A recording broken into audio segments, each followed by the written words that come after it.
அஸ்ஸலாமு அலைக்கும் வரஹ்மத்துல்லாஹி வபரகாத்துஹு. அன்பிற்குரிய சகோதர சகோதரிகளே, மலேசியாவில் வாழுகின்ற கொள்கை சகோதரர்கள் அங்குள்ள பொறுப்பாளர்கள் வழியாக அனுப்பியிருக்கிற கேள்விகளுக்கு இந்த நேரலையில் நம்ம பதில் எடுத்து வருகிறோம். முதலாவது கேள்வி கோலாலம்பூரில் இருந்து நஸ்ரீன் ஜஹான் என்பவர் கேட்குறார். குர்ஆன் ஓத ஆரம்பிக்கும்போது அவுது பில்லாஹி மினஷ் ஷைத்தான் மற்றும் பிஸ்மில்லா சொல்லி ஓதுகிறோம். முடிக்கும்போது சதகல்லாஹுல் அலீம் என்று ஓதி ஆமீன் ஆமீன் சுப்ஹான ரப்பிக்க ரப்பில் இஸ்ஸத்தி அம்மா யசிஃபூன் சலாமுன் அலல் முர்சலீன் என்று கூறி முடிக்க வேண்டுமா கேட்குறார். அதாவது இப்போ குர்ஆனை ஓதும்போது பிஸ்மில்லா அவுது பில்லாவை சொல்லி ஓதிடுறோம், ஓகே.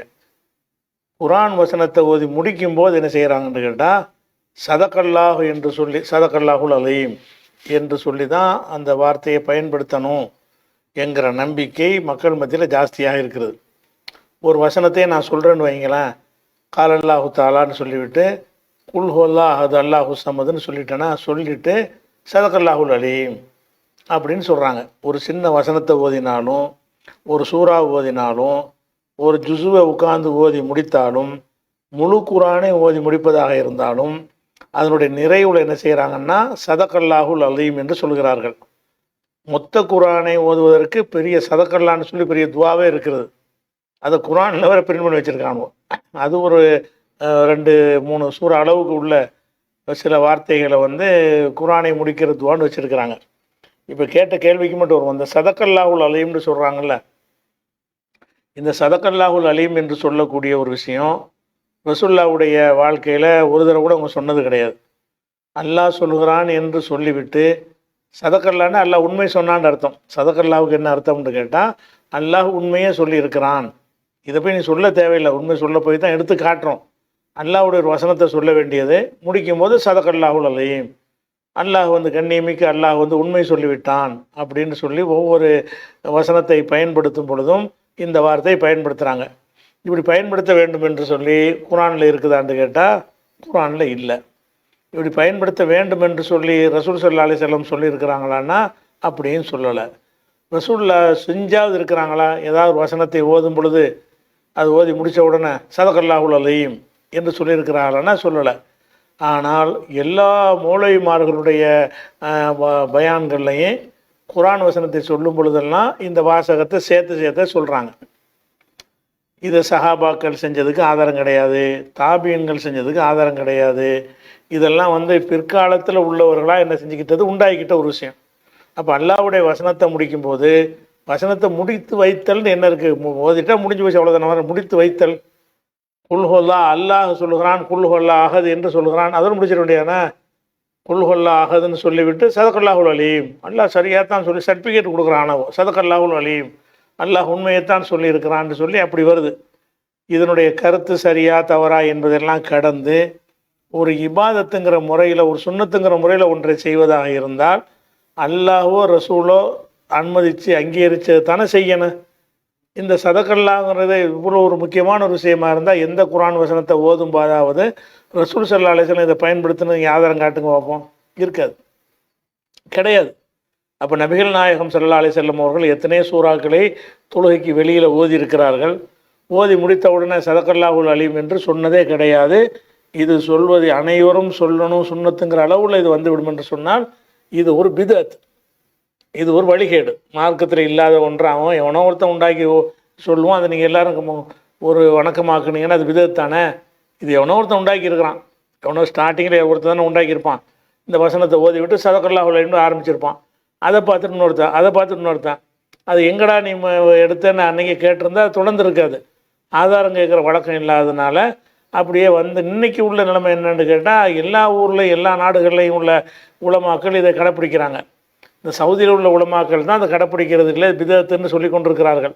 மற்றபடி உள்ள எல்லா மதகபில் உள்ள எல்லா அறிஞர்களும் என்ன செய்கிறாங்க, இது ஒரு சுன்னத்துன்னு சொல்கிறாங்க. இது சுன்னத்தெல்லாம் கிடையாது, இது பிதத். இது தவிர்க்கணும். அல்லாஹ் சொல்லுகிறான் சதகல்லாஹுல் அலீம். தௌஹீது உலமாக்களுடைய பயான்களே அது இருக்குது. தௌஹீதுல் உலமாக்கள் பயான் பண்ணாலும் ஒரு வசனத்தை சொல்லிவிட்டு சதகல்லாஹுல் அலீம், சதகல்லாஹுல் அலீம்னு எதுக்கு சொல்கிறீங்க, ஏன் அப்படின்னு நல்லா சொல்லியிருக்கிறானா, ரசூலுல்லாஹ் சொல்லியிருக்கிறாங்களே, இது என்ன இந்த வார்த்தையை கொண்டே குரானில் ஒட்டுறதுக்கு என்ன காரணம்? குரானை ஓதுனா குரானை ஓதுங்க, ஓதி விட்டு அதுக்கு ஒரு அர்த்தத்தை சொல்லுங்கள், விளக்கத்தை சொல்லுங்கள், அது ஒரு விஷயமாச்சா.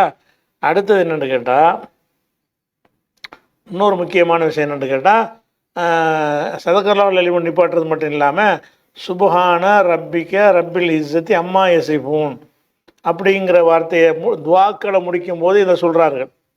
சுபஹான ரப்பிக்க, அல்லாட்ட துவா செய்யும் பொழுதும் இந்த சுபஹான ரப்பிக்க ரப்பில் இஸ்ஸத்தி அம்மா யசிஃபூன் என்கிற வார்த்தையை பயன்படுத்துகிறார்கள். குரானை ஓதி முடிக்கும் பொழுதும் சதகல்லாஹுல் அலீம் சொல்லிவிட்டு சுபஹான ரப்பிக்க ரப்பில் இஸ்ஸத்தி அம்மா யசிஃபூன் சலாமுன் அலல் முர்சலீன் அல்ஹம்துலில்லாஹி ரப்பில் ஆலமீன் அப்படிங்கிற வார்த்தையை சொல்கிறாங்க. இந்த சுபஹான ரப்பிக்க ரப்பில் இஸ்ஸத்தி அம்மா யசிஃபூன்கிற வார்த்தை இருக்குதே, இது குரானில் உள்ள ஒரு நல்ல ஒரு வார்த்தை தான். குரானில் 37வது சூறாவில் 180வது வசனத்தில் இருக்கிறது. இந்த வசனம் அல்லாஹ் நம்மோடு நாம் அல்லாஹ்விடத்தில் பேசுகிற மாதிரி உள்ள வசனமா அல்லது அல்லாஹ் நம்மை நோக்கி பேசுகிற மாதிரி அமைக்கப்பட்ட வசனமா என்று கேட்டால், இதனுடைய அர்த்தத்தை வச்சு பார்த்தா உங்களுக்கு விளங்கிடும். சுபஹான ரப்பிக்க, உமது இறைவன் தூய்மையானவன். உமது இறைவன் தூய்மையானவன்கிறது யார் சொல்லுவா? அல்லாஹ்னு நம்மளை பார்த்து சொல்லுவான். நம்ம அல்லாஹ் பார்த்து சொல்ல முடியுமா? அல்லாஹ் பார்த்து உமது இறைவன் தூய்மையானவன்டா வேற ஒரு அல்லாஹ் இருக்கான்னு வந்துடும். சுபஹான ரப்பிக்கன்னா உமது இறைவன் தூய்மையானவன், ரப்பில் இஸ்ஸத்தி கண்ணியத்திற்கு அதிபதி, அம்மா யசிஃபூன் இவர்கள் வர்ணிக்கிற அந்த விமர்சனங்களை விட்டும் அல்லாஹ் தூய்மையானவன் அப்படின்னு சொல்லும் பொழுது இங்கே என்ன ரப்பிக்க, அந்த கங்கிற வார்த்தை வந்திருக்கு. சுபஹான ரப்பிக்க, சுபஹான ரப்பின்னு சொன்னால் என் இறைவன் தூய்மையானவன், இது நான் சொல்லலாம்.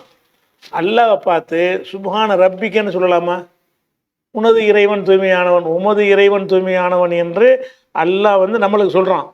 உமது இறைவனாகிய நான் தூய்மையானவன் என்ற வார்த்தை அல்லாஹ் மனிதனை நோக்கி பேசக்கூடிய வகையில் இந்த வசனத்தில் இருக்குது. 37 180வது வசனத்தில் இருக்கிறது. இந்த வசனம் எதுக்கு இருக்குன்னு கேட்டால், மனிதனை நோக்கி அல்லாஹ் உரையாடுற அமைப்பில் இந்த வசனம் இருக்கிறது. நம்மளை நோக்கி அல்லாஹ் சொல்லுகிறான், சுபஹான ரப்பிக்க உமது இறைவன் தூய்மையானவன், நான் தூய்மையானவன் அப்படின்னு சொல்கிறான். நம்ம அல்லாஹ்வை நோக்கிக்கிட்டு சுபஹான ரப்பிக்க உமது இறைவன் தூய்மையானவன்டா என்ன அர்த்தங்கிறது? பயங்கர சிறுக்கு இல்லை இது. இதை போய் துவாக்களை முடிக்கும்போது சொன்னீங்கன்னு சொன்னால், நீங்கள் அல்லாஹ்வை நோக்கி இதை சொன்னீங்கன்னு சொன்னால் இது சிறுக்கு தானே. குரானுடைய வசனமாக ஓதினால் சிறுக்கு வராது.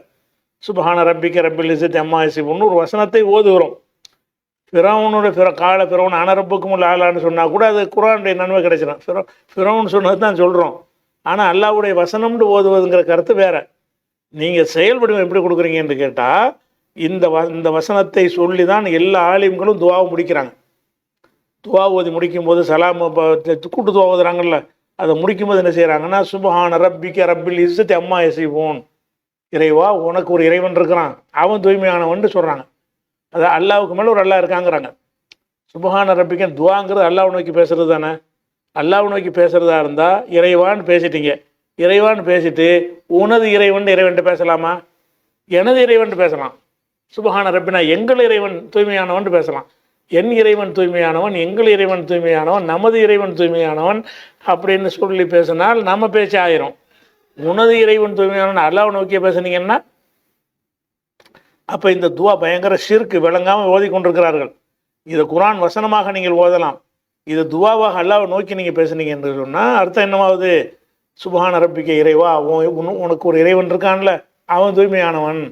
அப்போ அல்லாண்டு ஒருத்தர் இருக்கிறான், அவனுக்கு மேலே ஒரு இறைவன் இருக்கானா, அவன் தான் தூய்மையானவன், அந்த அல்லாஹ் தூய்மையானவன் கிடையாது. அப்போ மீனிங் ரொம்ப டேஞ்சரான அர்த்தம் தரக்கூடியதாக போயிடுது. இதை துவாக்களில் எல்லா ஆலிம்களும் ஓதுகிறார்கள். அதுக்கு அர்த்தம் சொல்லிட்டு ஓத சொல்லுங்கள். என்னப்பா அர்த்தம்னு கேளுங்க. சுபஹான ரப்பிக்கண்டா என்ன அர்த்தம்னு கேளுங்க. உமது இறைவன் தூயவன். உமது இறைவன் தூயவன் யாரை பார்த்து சொல்கிறேன்? அல்லாஹ் பார்த்து சொல்கிறேன். அல்லாஹ் பார்த்து உமது இறைவன் தூயவன் சொன்னால் அதுக்கு என்ன அர்த்தம்? அல்லாவுக்கு ஒரு இறைவன் இருக்கான்னு அர்த்தம், அவன் தூய்மையானவன் அர்த்தம். அப்போ 2 இறைவன் இருப்பதாக சொல்லி அப்பட்டமான சிறுக்கு வருதப்பா, இதேப்போ ஓதுறீங்கன்னு கேளுங்க. அதனால் இது குரானை முடிக்கும் போது இந்த ஓதுறாங்க, அதுவும் தப்பு. பொதுவாக துவாக்களை முடிக்கும் போது இந்த வார்த்தையை சொல்கிறாங்க. இது குரானில் உள்ள வார்த்தை தான். இறைவன் நம்ம நோக்கி பேசக்கூடிய வார்த்தை. இறைவன் நம்ம நோக்கி பேச வார்த்தை திருப்பி நம்ம நோக்கி நம்ம பேசணும்னு சொன்னால் அர்த்தமாக வேறு மாறிக்கிறது. அதனால் அது தவறான வார்த்தை. இது சதக்கல்லா சொல்வது பிதஅத்து, சுபஹான ரப்பிக்க ரப்பில் இசைத்தின் அல்லாவை நோக்கியே நம்ம பேசுவது வந்து ஷிர்க். அதை விளங்கிக்கிறணும். அடுத்தது 2வது கேள்வி, ஃபர்ஹானா சர்புத்தீன், கோலாலம்பூர். பெண்களுக்கு ஜும்மா தொழுகை இல்லை என்று கூறப்பட்டிருக்கிறது. ஆனால் ஜும்மா நாளில் ஒரு நேரம் இருக்கிறது. அந்த நேரத்தில் ஒரு அடியான் பிரார்த்தனை செய்தால் அந்த பிரார்த்தனை ஏற்றுக்கொள்ளப்படும் என்று ஹதீஸ் உள்ளது. இதில் பெண்கள் எப்படி நடைமுறைப்படுத்துவது, இந்த நேரத்தை எப்படி பெற்றுக்கொள்வது அப்படின்னு கேட்குறாங்க. அது நிறைய ஹதீஸில் வருது. ஜும்மாவில் ஒரு நேரம் இருக்குது, சின்ன நேரம் இருக்கிறது. அந்த நேரத்தை வந்து தேர்ந்தெடுத்து ஒருத்தன் துவா செஞ்சிட்டான்னு சொன்னால் அல்லாஹ் ஏற்றுக்கொள்ளாமல் இருப்பதில்லை. ஜும்மாவுடைய நாளில் வெள்ளிக்கிழமையில் ஒரு நேரம் இருக்கிறது இப்படிங்கிற கருத்துப்பட பல ஹதீஸில் இருக்கிறது. அந்த நேரம் எது என்று சொல்லும்போது என்ன செய்கிறாங்கன்னா, பலரும் பலவிதமாக சொல்கிறாங்க. அதிகமான பேர் என்ன செய்கிறாங்கன்னு கேட்டால், இமாம் வந்து மெம்பரில் ஏறி உட்கார்றாருல, மெம்பரில் ஏறி உட்கார்ந்தவனு பயான் பண்ணுறதுக்கு முன்னாடி கொஞ்சம் உட்கார்ந்துருப்பார்ல அந்த நேரம், அல்லது ஒரு ஹுத்துபா முடிச்சுட்டு வர இடையில டைம் உட்காருவார்ல அந்த நேரம், அல்லது ஹுத்துபா ஓதுற நேரம் என்று பல விஷயத்தை சொல்கிறாங்க. இதெல்லாம் வந்து முதல்ல பொருத்த முடியாதே கிடையாது. இந்த நேரத்திலெல்லாம் உங்களுக்கு துவா ஓத முடியாது, டைமே தரமாட்டாங்க. ஒரு துவா ஓத முடியாது. இமாம் 1வது ஹுத்பாவுக்கும் 2வது ஹுத்பாவுக்கும் இடையில் டைமாக தருவார், டைம் தரமாட்டார். இமாம் ஹுத்பா ஓதுற நேரம் தான் அந்த நேரம்னு சொல்லுவீர்களே. ஆனால் ஹுத்பா ஓதுற நேரத்தில் நீங்கள் வந்து அதை கேட்கவுள்ள செய்யணும். இமாம் ஹுத்பா ஓதுமோ உங்களுடைய கடமை என்ன, அதை கேட்கணுங்கிறது. அதனால் இது சம்மந்தமாக வரக்கூடிய ஹதீஸ்களை வச்சு குழப்பி அந்த நேரம் எது என்பதில் பலவிதமான குழப்பத்தை செய்கிறாங்க. ஆனால் ஒரு ஹதீஸில் என்ன வருதுன்னு கேட்டால் தெளிவாக வருது. அது என்ன நேரம் என்றால், ஹிய மாபை நான் எஜிலிசில் இமாம் மெம்பரில் உட்கார்ந்ததில் இருந்து இலான் துகுல சலாத், தொழுகை முடிக்கிற வரைக்கும் உள்ள நேரம் இருக்குது. இந்த நேரத்தில் எங்கனக்குள்ளே நீ துவா செய்வேன்? இந்த ஹதீஸில் வருது, முஸ்லீமில் வருது. வந்தாலும் இமாம் மெம்பரில் உட்காந்துட்டார்ல, உட்காந்தவொன்னே பாங்கு சொல்லிடுவாங்க. பாங்கு சொல்லும்போது நீ என்ன செய்யணும், பதில் சொல்லணும். உட்காந்தவொன்னே எந்திரிச்சு பயான் பண்ண ஆரம்பிப்பார். அப்போ உன்னுடைய கடமை என்ன, கேட்டுக்கிட்டு இருக்கணும். மறு இடையில உட்காருவார். இடையில உட்காந்து ஒரு செகண்டு தான் உட்காந்து எந்திரிச்சிருவார். அதில் உனக்கு துவா டைம் தர மாட்டார். மறு 2வது ஹுத்பா ஆரம்பிக்கிறாரு. அப்போ உன்னுடைய கடமை என்ன, நீ அதை கேட்டுக்கிட்டு இருக்கணும். அதுக்கு அடுத்து இறங்கி இகாமத் சொல்ல ஆரம்பிச்சிருவாங்க. அப்போ நீ துவா செய்ய முடியாது, கேட்டுகிட்டு இருக்கணும். அப்புறம் தொழுகையில் இறங்கிடுவார். அப்போ நீ வந்து தொழுகையில் ஈடுபட்டுக்கிட்டு இருக்கணும். இந்த நேரத்தில் தாண்டி இதில் சொல்லப்படுது. அந்த நேரத்தில் வந்து உங்களுக்கு துவா கேட்குறதுக்கு அனுமதியே இல்லை. நீங்கள் இமாம் உரை நிகழ்த்தும் போது நீங்கள் துவா கேட்க உங்களுக்கு அனுமதி இல்லை. இமாமுடைய உரையை கேட்குறது தான் உங்களுக்கு அனுமதி இருக்குது. அப்படிங்கிற ஒரு நிலையில் இருக்கும்போது இந்த ஹதீஸை எடுத்து காட்டுவாங்க. முஸ்லீமில் வருகிறது, ஹிய மாபை நான் எஜிலிசில் இமாமு இலான் துகுல சலாத், இமாம் மெம்பரில் அமர்ந்ததில் இருந்து தொழுகை நிறைவேற வரைக்கும்ங்கிறாங்க. அந்த நேரம் அதுங்கிறது சரியில்லை. அது ஒன்றாச்சா. அப்போ வேறு எதுவாக தான் இருக்கும் அப்படின்னு கேட்டிங்கன்னா, இன்னொரு ஹதீஸ் அதுவும் முஸ்லீமில் வருது. அதாவது அதில் என்ன வருதுன்னு கேட்டால், ஃபீஹி சாத்துன், வெள்ளிக்கிழமையில் ஒரு நேரம் இருக்கிறது. லா யுவாஃபிகோ அப்துன் முஸ்லிமுன், ஒரு அடியான், முஸ்லிமான ஒரு அடியான் தற்செயலாக அதை பெற்றுக்கொண்டானேயானால், ஒஹுவயு சல்லி, அவன் தொழுது கொண்டு இருக்கும் பொழுது அதை பெற்றுக்கொண்டானேயானால், எசலுல்லாக ஷையன், அல்லாவிடத்தில் எதை வேண்டாலும் கேட்கக்கூடிய நிலையில் அவன் பெற்றுக்கொள்வானேயானால், இல்லா ஆத்தாகு ஈயாகு, அல்லாஹ் அவனுக்கு வழங்காமல் இருப்பதில்லை அப்படின்னு வருது.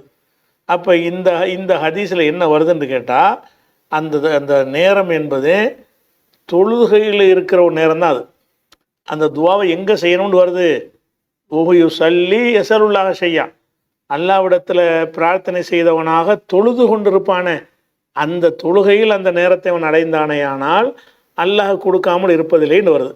அப்போ அந்த துவா செய்வது எங்கேன்னு வருதுன்னு கேட்டால், தொழுகைக்கு உள்ளேன்னு வருது.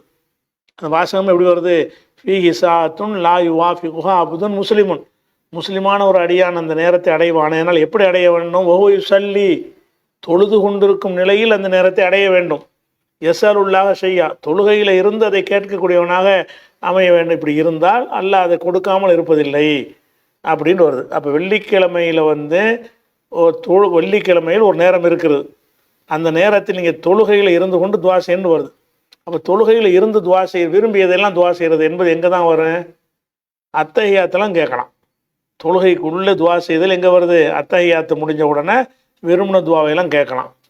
அதே மாதிரி சஜிதாவிலையும் கேட்கலாம். சஜிதாவில் இருந்தாலும் என்ன செய்யலாம், நம்ம கேட்கலாம். அப்போ சஜிதாவிலே அத்தஹியாத்துலேயோ நீங்கள் அந்த துவாவை கேட்டீங்கன்னு சொன்னால், தொழுத நிலையில் கேட்டல் என்பது 2 தானே வருது. மற்ற இடம்லாம் துவாவுக்குள்ள டைம் இல்லை.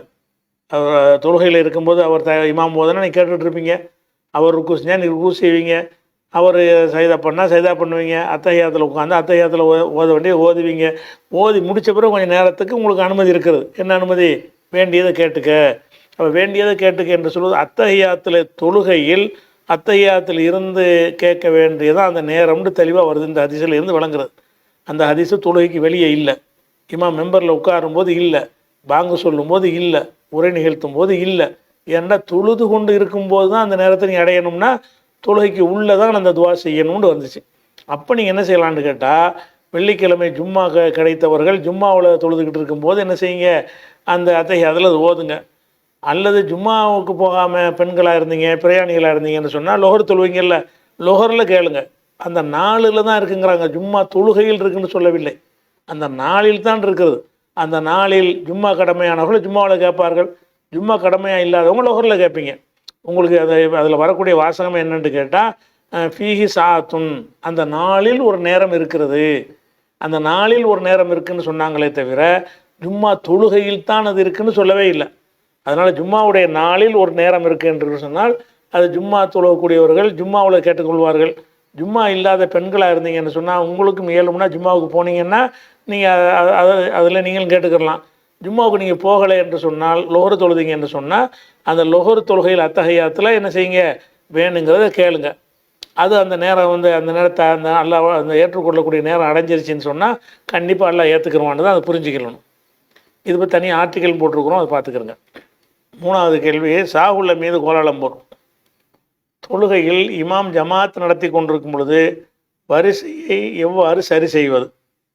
வலது பக்கம் உள்ள ஆட்கள் எல்லாம் முடிந்த பிறகு இடது பக்கம் ஆரம்பிக்க வேண்டுமா, அல்லது வலதும் இடதுமாக ஒரு வலது ஒரு இடது இப்படியே சஃபை ஆரம்பிக்க வேண்டுமா? விளக்கம் தரவும்னு கேட்குறார். இந்த கேள்வி கிட்டத்தட்ட ஒரு 10 வருடத்துக்கு முன்னாடியே இந்த கேள்வி பரவலாக வந்த ஒரு கேள்வி. ஏன்னு கேட்டால் அந்த 10 வருஷத்துக்கு முன்னாடி ஒரு புது குழப்பத்தை ஒன்று உண்டாக்குனாங்க. என்ன குழப்பம்னு கேட்டால், வலது பக்கத்தில் தான் சிறப்பு பறக்கத்து இருக்கிறது அப்படின்னு சொல்லி இமாம் நிற்பாரா, நிப்பாட்டினோன்னு நேராக ஒருத்தர் நின்றுவான். வரக்கூடியவன்லாம் வலது பக்கமாக போயிட்டே இருப்பானுவோம். வலதுக்கு தான் சிறப்பு உண்டு, இடது பக்கம் காலியாகவே இருக்கும்.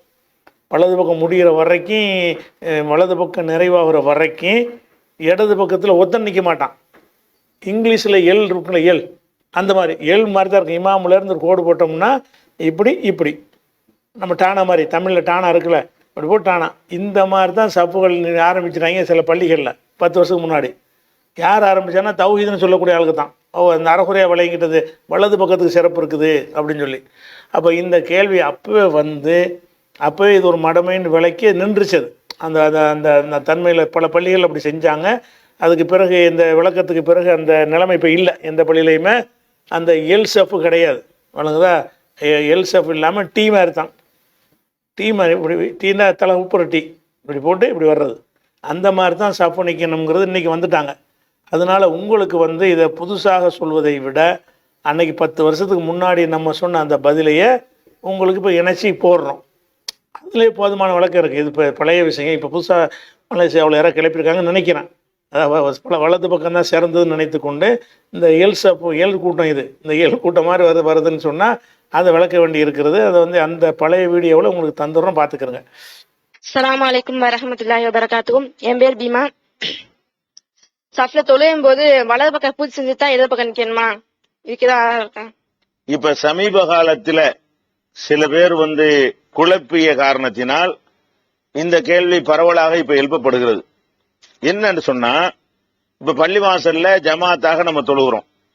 ஜமாத்தா தொழும் பொழுது இமாம்ங்கிறவர் என்ன செய்வாரு, முன்னாடி நிப்பார், நடுவுல நிப்பார். இப்ப அடுத்து பின்னாடி வரிசையா ஒரு வரிசையா பூர்த்தி செஞ்சுக்கிட்டு போகணும். இதுல இந்த வரிசைகளை பூர்த்தி செய்வதற்கு சில ஹதீஸ் இருக்கிறது. என்ன இருக்குன்னு கேட்டா, வரிசைகள்ல வலது புறம் தான் சிறந்தது அப்படின்னு இருக்கிறது. வலது புறத்தில் இருக்கிற சிறந்தது என்கிறதை வைத்துக்கொண்டு வலது புறத்தில் இருப்பவர்கள் மீது அல்லாஹ் என்ன செய்யறான், அருள் புரிகிறான் அப்படிங்கிறத வைத்துக்கொண்டு இப்ப என்ன பண்றாங்கன்னு கேட்டா, நிறைய சகோதரர்கள் புரியாம இந்த ஹதீஸ புரிய வேண்டிய விதத்துல புரியாம, ஒரு இமாம் நிக்கிறான்னு வைங்களேன், அவருக்கு நேரம் ஒரு ஆள் நின்றுவாரு, அடுத்து வரக்கூடியவர் வலது பக்கம், அப்படி வலது பக்கம், அப்படி வலது பக்கம், அப்படி வலது பக்கம், அப்படி டானா மாதிரி ஏறக்குறைய தமிழ்ல டானா இருக்கு பாத்தீங்களா, இங்கிலீஷ்ல எல் மாதிரி இப்படி நிக்கிறாங்க. அப்ப வந்து இப்படி நிக்கும் பொழுது இடது பக்கம் கம்ப்ளீட்டா காலியா இருக்கிறது. என்னப்பா இப்படியே போயிட்டு இருக்கிறீங்களப்பா அப்படின்னு கேட்டோம்னு சொன்னா, வலது பக்கத்துல தானே அல்லாஹ் வந்து மலக்குகள் வந்து அவங்களுக்காக துவா செய்யறாங்கன்னு இருக்கிறது, அல்லாஹ் அருள் புரிகிறான் இருக்கிறது. அதனால நாங்க என்ன செய்யறோம், வலது புறத்தையா நிறைச்சிட்டு போறோம் அப்படிங்கிறாங்க. அப்ப வலது புறத்துக்கு சிறப்பு இருக்கிறது என்பதுல மாற்று கருத்தே கிடையாது. ஒரு வரிசையில 10 பேர் நிக்கிறாங்க. 10 பேர் நிக்கிறதுக்கு உரிய வரிசை. இவங்க என்ன பண்ணிடுறாங்க, 5 பேர் நின்றுறாங்க வலது பக்கமா. இமாம பின்பற்றி இப்படியே அவருக்கு பின்னாடி 5 பேர் நின்றுறாங்களா, இந்த பக்கம் பூர்த்தி ஆயிரும், இந்த இடது பக்கம் இப்படி காலியா இருக்கும். இப்ப ஒருத்தர் நான் வர்றேன், நான் இப்ப என்ன செய்யணும், அப்ப நானும் வலது பக்கத்துக்கு ஆசைப்பட்டு இப்படி நிக்கணுமா, அல்லது அந்த சப்பு காலியா இருக்கு அதை போய் பூர்த்தியாக்கணுமா? அதை போய் பூர்த்தியாக்கணும். அதான் முதல் சப்பு அந்த வலது பக்கம் முடிஞ்ச பிறகு அப்புறம் என்ன செய்யணும், இடது பக்கத்துக்கு நான் வந்து நிக்கணும். இப்படி நின்று நான் இடது பக்கத்தை பூர்த்தி பண்ணிடுறோம். இப்ப எனக்கு பின்னாடி ஒருத்தர் வர்றாரு, அதாவது நாங்க ஒரு 5 பேர் வர்றோம், இடது பக்கமா பூர்த்தி ஆக்கிடுறோம். அதுக்கப்புறம் ஒருத்தர் வர்றாரு, அவர் என்ன செய்யறாரு, இமாமுக்கு வலது பக்கமா நிக்கிறாரு. இப்ப வந்து வலது பக்கமா நின்றாருன்னு அவருக்கு நன்மை கிடைக்குமா, முந்தி நான் வந்தானே எனக்கு நன்மை கிடைக்குமா? அப்ப முந்தி வந்தவருக்கு ஒரு நன்மை இல்லாத மாதிரி, முந்தி வந்தவர் போய் வலுக்கட்டாயமா இடது பக்கம் தள்ளுற மாதிரி, பிந்தி வந்தவருக்கு வந்து வலது பக்கம்ங்கிற பாக்கியம் கிடைக்கிற மாதிரி இதை விளங்குறாங்க.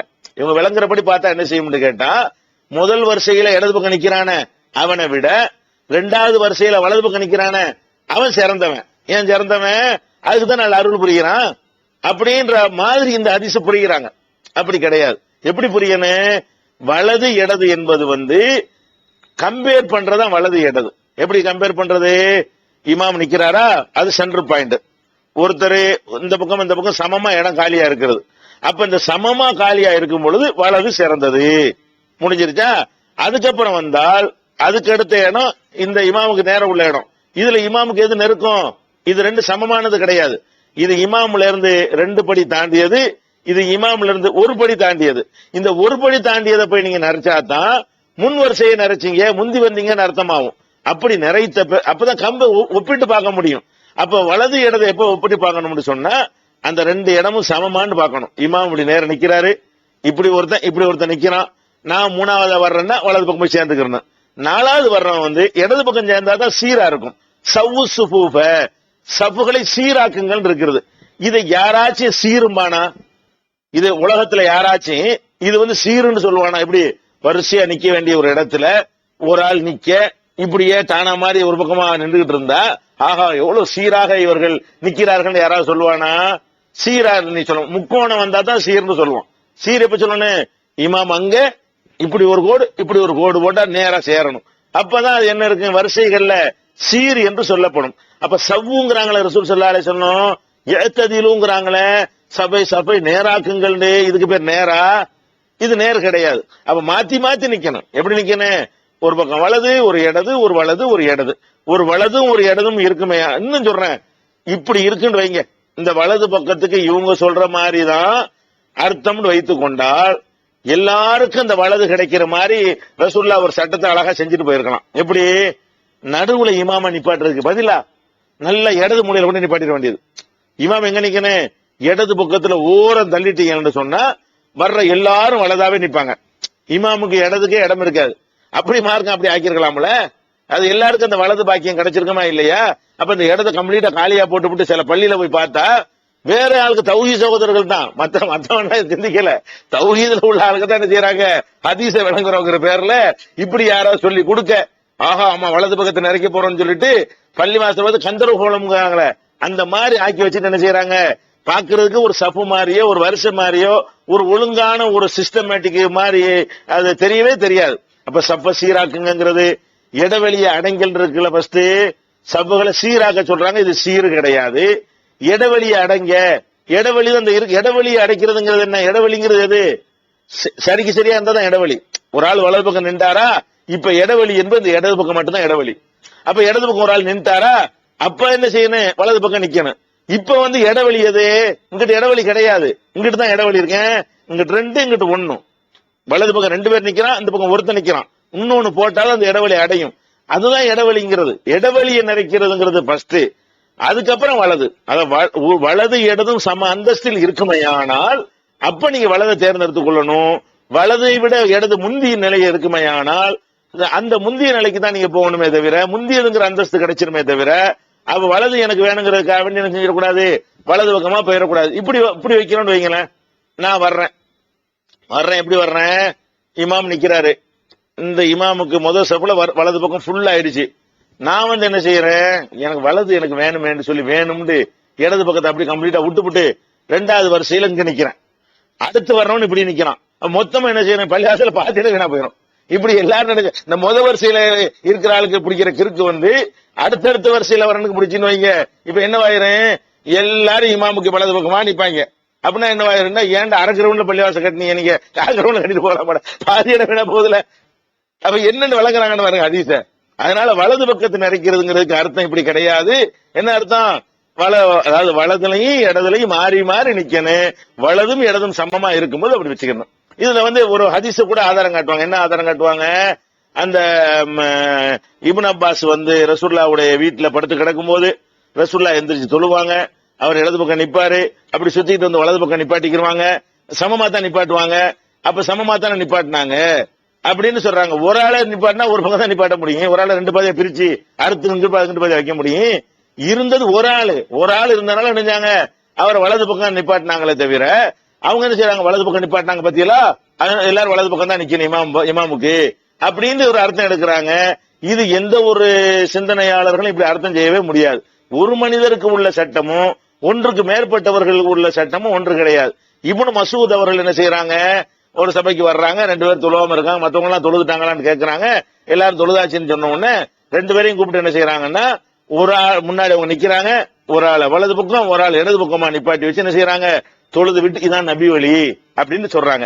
அப்ப வலதும் இடதும் மாத்தி மாத்தி நிக்கிற விளங்குதா இல்லையா, வலதுதான் சிறப்பு, அதனால நீங்க என்ன செய்யுங்க, நீங்க 2 பேருமே எனக்கு வலது பக்கமா நின்றுக்குறங்க அப்படின்னு சொல்லாம ஒரு ஆளை வலது பக்கம் நிப்பாட்டி ஒரு ஆளை இடது பக்கம் நிப்பாட்டி இதுதான் நபி வழி அப்படின்னு சொன்னதுல என்ன விளங்குது, இடதும் வலதும் தான் மாத்தி மாத்தி பூர்த்தியாக்கணும். பூர்த்தியாக்கும் போது ஃபர்ஸ்ட் வலதை பூர்த்தியாக்கிட்டு அப்புறம் இடதை பூர்த்தியாக்கணும் அப்படின்னு விளங்கிட்டோமே. ஆனால் அதுல என்ன இருக்காது, குழப்பம் வராது. இந்த ஹதீஸ் தப்பா விளங்கி கொண்டு இந்த மாதிரி என்ன செய்யறாங்க, சப்புகளை சீர்கெடுத்துக்கிட்டு இருக்கிறாங்க. சப்புகள் சம்பந்தமாக வந்திருக்கிற நிறைய ஹதீஸ் எல்லாத்தையும் பார்க்கணும். இடைவெளியை அடங்க, சைத்தானுக்கு இடம் கொடுத்துறாதீங்க, அதை கவனிக்கணும். முந்தி வந்தவங்களுக்கு முந்தைய அந்தஸ்து இருக்கிறது. நீங்க சொன்ன அர்த்தம் வச்சீங்கன்னா என்ன, பிந்தி வந்தவனுக்கு அந்த விட முந்தி வந்தவனை விட பிந்தி வந்தவனுக்கு அந்தஸ்து கூடி விடுகிறது அப்படிங்கறத பாக்குறோம். அதாவது முந்தி இடது பக்கம் நின்று விடுகிறான், முதல் வரிசையில இடது பக்கத்தை பூர்த்தியாக்குகிறான். பிந்தி வர்றவன் 2வது சப்புட வலது பக்கமா நிக்கிறான், இவனுக்கு வலதுங்கிற பாக்கியம் கிடைச்சு போய் அவனுக்கு இல்லைங்கிற மாதிரி போகுது. அப்படியான ஒரு மார்க்கம் இது கிடையாது. முந்தினதுக்கு அதுக்குரிய தனி அந்தஸ்து அவர் கிடைக்கத்தான் செய்யும். அதை விளங்கணும். சப்ப சீராக்குங்கள், சப்ப ஒழுங்காக்குங்கள் அப்படிங்கறதெல்லாம் பார்க்கணும். இதையெல்லாம் பார்த்து என்ன செய்யணும், அந்த ஹதீஸ விளங்கணுமே தவிர ஒரு பக்கம் கம்ப்ளீட்டா காலியா விடுற மாதிரி மார்க்கத்தை விளங்கணும்னு சொன்னா, இது ஒரு அழகான ஒரு சிஸ்டத்தை மற்றவர்கள்லாம் பார்த்து ஒரு ஆச்சரியப்படத்தக்க அளவுக்கு இருந்த ஒரு சிஸ்டத்தை கெடுக்கிறதாக அமையும். அதனால வலதும் இடதுமாக மாறி மாறி பூர்த்தி செய்யுங்க.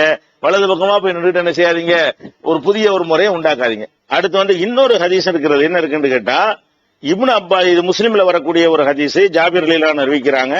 இப்னு அப்பாஸ் ரலியல்லாஹு அவர்கள் இடது பக்கம் நிக்கிறாங்களா, ரசூல் ஸல்லல்லாஹு அலைஹி வஸல்லம் அவர்கள் அவர் என்ன செய்யறாங்கன்னா வலது பக்கம் கொண்டாந்து நிறுத்தி வச்சுக்கிட்டாங்க. அப்ப அப்படி நிக்கும் பொழுது பிறகு என்ன செய்யறாருன்னா, இன்னொரு அறிவிப்புல ஜப்பார் பின் சஹர் என்று ஒருத்தர் வர்றாரு. அவர் என்ன செய்யறாருன்னு கேட்டா, நபி ஸல்லல்லாஹு அலைஹி வஸல்லம் இடதுபுறமா நிக்கிறார். அப்ப இடதுபுறமா இப்னு அப்பாஸ் நிக்கிறாங்க, நின்ற இப்னு அப்பாஸை பிடிச்சிக்கிட்டு வலது பக்கமா நிப்பாட்டிட்டாங்க ரசூல் ஸல்லல்லாஹு அலைஹி வஸல்லம். இது ஒரு அறிவிப்பு, இது ஒரு சந்தர்ப்பத்தில் நடந்தது. இன்னொரு சந்தர்ப்பத்தில் என்ன நடக்குது, இப்படி செய்யும் பொழுது இன்னொருத்தர் ரசூலுல்லாஹ்வுக்கு என்ன செய்யறாரு, அவர் இடதுபுறமாக அவர் நிக்கிறாரு. அப்ப இடதுபுறமா நிக்கிறால ரசூலுல்லாஹ் என்ன பண்ணணும், இவங்க சொல்லுபடி புடிச்சு இழுத்துக்கிட்டு வலது பக்கம் நிப்பாட்டி இருக்கணுமா இல்லையா, வலது பாக்கியம் கிடைக்கணும்ல. அப்படி செய்யாம என்ன செய்யறாங்கன்னு கேட்டா, இடது பக்கம் நின்றார்ல, அந்த 2 பேரையும் அப்படி பின்னாடி இப்படி கைய வச்சு பின்னாடி எப்படி தள்ளிட்டு ரசூலுல்லாஹ் முன்னாடி வந்துடுறாங்க. அதாவது அந்த இடது பக்கம் நிக்கிறவர் இடது பக்கம் நிக்கிற கரெக்ட்னு காட்டுற மாதிரி, இவங்க சொல்ற மாதிரி அர்த்தமா இருந்தா என்ன செய்யணும்னு கேட்டா, அந்த இடது பக்கம் நின்றவனையும் பிடிச்சு கொண்டாந்து இப்னு அப்பாஸ் பக்கத்துல விட்டுப்புட்டு ரசூலுல்லாஹ் முன்னாடி போயிருக்கணும். அப்ப ரசூல் ஸல்லல்லாஹு அலைஹி வஸல்லம் அவர்கள் வலதையும் இடதையும் மாத்தி சம அளவில் தான் பூர்த்தி செஞ்சார்கள் என்பதற்கு முஸ்லிம்ல வரக்கூடிய இந்த ஹதீஸ் என்னவா இருக்குது, ஆதாரமா இருக்கிறது. இதையெல்லாம் விளங்காம சும்மா வலதுபுறம் சிறந்ததுன்னு என்ன செஞ்சிடக்கூடாது. வலது கையை சட்டையை மாட்டுவது சிறந்ததுன்னு வலது கை மாட்டிக்கிட்டு இடது கை மாட்டாம போலாமா? ரெண்டு கை சட்டை இருக்குது, வலதுபுறத்தை கொண்டு ரசூல் ஆரம்பிப்பாங்க. செருப்பு போட்டா வலதுபுறத்தை கொண்டு ஆரம்பிப்பார்கள். என்ன செய்யக்கூடாது, வலது காலில் மட்டும் செருப்பு போட்டுட்டு இடது காலை விட்டுட்டு போலாமா? இடது காலுக்கும் செருப்பு மாட்டணும்ல, ரெண்டாவது இடது காலுக்கு மாட்டணுமே தவிர இடது காலுக்கு மாட்டாம இருக்கலாமா? இடது கையை மாட்டாம சட்டையை ஒரு பக்கம் போட்டுட்டு போக முடியுமா? இப்படி எல்லாத்தையும் என்ன செய்யறாங்க, ஒண்ணு கணக்கு ஒண்ணு விளங்கிட்டு இருக்கிறாங்க. இது சரியான முறை கிடையாது. இது மாதிரி இருக்கக்கூடிய உடனே திருந்தி மாத்திக் கொள்ள வேண்டும். கோலாலம்பூர்ல இருந்து கமருநிசா கேட்குறாங்க, திருக்குரான் 90:3 90வது அத்தியாயம் 3வது வசனத்தில் வந்து பெற்றவன் மீதும் அவன் பெற்றெடுத்தன் மீது சத்தியமாக என்ற வசனம் இடம்பெற்றுள்ளது. இதில் பெற்றவன் பெற்றெடுத்தவன் என்பது யாரை குறிக்கிறது என்பதை விளக்கவும் ஒன்று கேட்குறீங்க. அதில் என்ன வருதுன்னு கேட்டால், வாலிதின் ஒமா வலது, நீங்கள் சொன்ன வசனம் என்னென்னு கேட்டால், லாவுக்கு சிம்முன்னு வரக்கூடிய அந்த சூறாவில் நல்லா சத்தியம் பண்ணுறான். யாருமே சத்தியம் பண்ணுறான்னு கேட்டால் வாலிதின், வாலிது என்றால் தந்தை, வாலிதுன்னு அது தகப்பன்னு அர்த்தம். ஒமா வலதுன்னா அவன் பெற்ற பிள்ளைன்னு அர்த்தம். அதாவது தந்தையின் மீதும் அவன் பெற்ற பிள்ளையின் மீது பெற்றெடுத்ததன் மீதுன்ற அந்த பெற்றெடுத்தவன் மீதுன்ற அந்த உயர்தினையா போடாத காரணம் என்னென்னு கேட்டால், இங்கே அரபியில் ஒமாண்டு வந்துடும், மண் வலதுன்னு வரல, மாங்கிறது அகிரணைக்கு உள்ளது. அதனால நம்ம மொழிபெயர்ப்பு அந்த மாதிரி போட்டிருக்கிறோம். வாலிதின் தகப்பன் மீதும் ஒமா வலத அவன் பெற்றெடுத்தவர் மீதும் சத்தியமாக அப்படிங்கிறது நேரடியான அர்த்தம். நேரடியான அர்த்தத்துக்கு பல பேர் என்ன செய்கிறாங்கன்னா பலவிதமான விளக்கங்களை என்ன செய்கிறாங்க சொல்கிறாங்க. தமாஷாக இருக்கும், ஒரு அடிப்படை இல்லாமல் சொல்கிறாங்க. ஆனாலும் இதில் வந்து முஜாஹிதுங்கிறவர், அபு சாலிஹி என்பவர், இவங்களாம் பெரிய அறிஞர்கள் தான். கத்தாதா என்பவர், லஹாக் என்பவர், சுஃபியானு சௌரி என்பவர், சாயித் இப்னு ஜுபைர் என்பவர், சுத்தி என்பவர், ஹசன் பசரி என்பவர், ஹுசைஃப் என்பவர், சுரஹபீல் பின் சாத் என்பவர் மற்றும் பல அறிஞர்கள். இவங்கெல்லாம் என்ன செய்கிறாங்கன்னா, யானி பில் வாலிதி ஆதம், பெற்றெடுத்தவர் என்பது ஆதத்தை குறிக்கும், ஆதமை குறிக்கும். ஒமா வலத அவர் பெற்றெடுத்தது என்பது நம்மளெல்லாம் குறிக்கும், பிள்ளைகளை குறிக்கும். அதாவது முதல் மனிதரின் மீதும் அவருடைய சந்ததிகள் மீதும் சத்தியமாக அர்த்தம். வாலிதன் உமா வலதுங்கிறதுக்கு வந்து தகப்பன் மீதும் பிள்ளை மீதும் சத்தியம் மொத்தமாக சொன்னோம்னு சொன்னால் முதல் தகப்பனுக்கு தானே போகணும். இவங்க என்ன செய்கிறாங்கன்னா அந்த தகப்பன் இந்த தகப்பன் அவருடைய தகப்பன் இவருடைய தகப்பன் எல்லாம் பறக்கத்தான் விட்டு அடிச்சிருக்காங்க தப்சீர்னு சொல்லி. அதுக்கெல்லாம் வந்துக்கிட்டு இவங்க இஷ்டத்துக்கு தான் அடிக்கிறாங்க, அதுக்கு எந்த ஒரு முகாந்திரமும் இல்லை. ஆனால் அறிவை கொண்டு சிந்திச்சா என்ன விளங்க, எந்த ஒன்றும் இல்லாமல் தகப்பன் மீது சத்தியம்னா முதல் தகப்பன் யார்? நம்ம அனைவருக்கும் உள்ள தகப்பன் அங்கே தான் போய் முடியணும். இன்னாருடைய தகப்பன் சொல்லாமல் தகப்பன்னா யார்? மனித குலத்து தகப்பன் தான் அர்த்தம். மனித குலத்து தகப்பன் யார்? ஆதம் அலைஹிஸ்ஸலாம். அவர் பெத்தெடுத்தது யார்? நம்ம எல்லாரும் கியாமத் நாள் வரைக்கும் உள்ள சந்ததிகள். அப்போ வாலிதின் மாவளது என்று சொன்னால் ஆதமின் மீதும் ஆதமுடைய சந்ததிகள் மீதும் முதல் மனிதர் மீதும் அவருடைய சந்ததிகள் மீதும் சத்தியமாக அப்படின்னு அர்த்தம் செய்யணும்னு சொல்லி இம்புட்டு அறிஞர்னு சொல்கிறாங்க. இது இது இது அது மாதிரி வந்து ஹாதல் தகபேலை முஜாஹித், இந்த கருத்து தான் ஹசனும் கவியுன், இதுதான் வலிமையானதாகவும் சரியானதாகவும் இருக்கிறது என்று இப்னு கசீர் அவர்களும் எடுத்து எழுதியிருக்கிறார்கள். இவர்கள்லாம் சொல்லாட்டா கூட அந்த அர்த்தம் தான் சரியான அர்த்தம். இருந்தாலும் மனித பலவீனத்துக்காக யாராவது சொல்லியிருக்காங்கன்னு தேடுவீங்கல்ல, அதுக்காக வேண்டி தான் இந்த பேரெல்லாம் பாதிச்சிட்டேன். இவ்வளோ பெரிய அறிஞர்கள் சொல்லியிருக்கிறாங்க.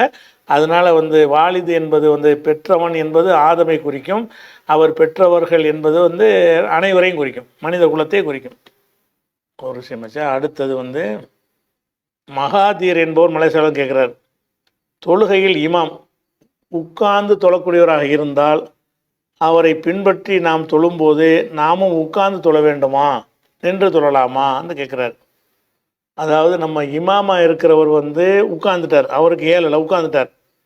அப்படி உட்கார்ந்து இருக்கும்போது பின்னாடி இருக்கிறவங்களும் உட்கார்ந்து தொழுவலாமா நின்று தொழுவலாமா? ஏன்னா இமாமை உட்காந்துட்டார்ல, நம்ம இமாமை ஃபாலோ பண்ணணும்னு இருக்குது.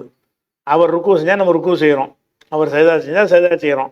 அவரே உட்கார்ந்துட்டா நீங்கள் நிற்கிறீங்க அப்படிங்கிற ஒரு அடிப்படையிலையும் இது பற்றி ரசூல் ஸல்லல்லாஹு அலைஹி வஸல்லம் அவர்கள் வந்து ஒரு அறிவுரை அடிப்படையில் என்ன கருத்து வருதுன்னு கேட்டால், இமாம் உட்கார்ந்துட்டார்னா உட்கார்ந்து தான் தொழுவணும். அது எங்கே வருதுன்னு கேட்டால், புகாரில் 378வது ஹதீஸை பாருங்கள். ரசூலுல்லாவுக்கு வந்து ஒரு நாள் வந்து கீழே விழுந்து கால் பிசைக்கி போச்சு, காலில் கொஞ்சம் ஒரு காயம் மாதிரி ஏற்பட்டு போச்சு. அதனால என்ன செய்கிறாங்கன்னா, ஒரு மாதத்துக்கு நினைச்சிட்டாங்கன்னு கேட்டால் வீட்டுக்கு மேலே ஒரு மாடி மாதிரி பரனில் போய் இருந்துக்கிட்டாங்க. ஒரு மாதத்துக்கு மனைவிமார்கிட்ட இந்த ஈலாங்கிற முறையில் பிரிஞ்சுக்கிட்டாங்க. பிரிஞ்சவொன்னு என்ன செஞ்சிட்டாங்கன்னா, அப்போ சஹாபாக்கள்லாம் என்ன செய்கிறாங்க, ரசூலுல்லாஹ் விசாரிக்கிறதுக்கு வர்றாங்க. பள்ளிவாசலுக்கு போகலை, கால் பிசகி போனதுனால நடக்க முடியலை. தொந்தரவு பண்ணுவாங்கன்னு பரன் மாதிரி அமைச்சு வீட்டுக்கு மேலே இருந்துக்கிட்டாங்க. ரசூலுல்லாஹ்வுடைய தோழர்கள்லாம் வந்து நோய் விசாரிக்க வர்றாங்க. வரும்பொழுது ஃபஸ் அல்லா பிஹிம் ஜாலிசன், இமாமாக இருந்த ரசூலுல்லாஹ் என்ன செஞ்சாங்கன்னா உட்கார்ந்து தொழுவித்தார்கள். ஒஹும் கியாமுன், அவங்க நிற்கிறாங்க. ரசூலுல்லாஹ்வுக்கு இயலாத காரணத்தினால உட்கார்ந்து மணிக்கு தொழுகிறாங்க. மக்கள்லாம் என்ன செய்கிறாங்கன்னா நின்ற மணிக்கு தொழுகிறாங்க. அப்போ லம்மா சல்லம, சலாம் கொடுத்தோன்னு ரசூலுல்லாஹ் சொன்னாங்க, இன்னமா ஜுயலல் இமாமுல் யூத்தம பி, இமாம்னு ஒருத்தர் வச்சிருக்கிறது பின்பற்றுவதற்கு தான். ஒய்தா கப்பர கப்பீரு, அவர் தக்பீர் சொல்லும்போது நீங்களும் தக்பீர் சொல்லுங்கள். ஒய்தா ரக்கா ஃபர்கவு, அவர் ருக்கு செய்யும் போது நீங்கள் ருக்கு செய்யுங்கள். ஒய்தா சஜத ஃபஸ்துது, அவர் சஜதா செய்யும் போது சஜதா செய்யுங்கள். இன்சல்லா காயிமன், அவர் நின்று தொழுதால் சல்லு கியாமன், நீங்கள் நின்று தொழுங்க. நான் உட்காந்துல தொழுகிறேன், நீங்கள் நின்றீங்கன்னு கேட்குறாங்க. அந்த அர்த்தம் தானே. ரசூலுல்லாஹ் வந்து உட்கார்ந்து தொழுகிறாங்க, மக்கள்லாம் நிற்கிறாங்க. அதுக்கு அதை தவறுங்கிறத உணர்த்துறதுக்கு தான் சொல்கிறாங்க. இமாம் நின்று தொழுதால் நீங்கள் என்ன செய்யுங்க, நின்று தொழுங்க. அப்படின்னா அதில் என்ன அடங்கியிருக்குது, உட்கார்ந்து தொழுதா உட்கார்ந்து தொழுங்கன்னு அர்த்தம் அடங்கியிருக்குது.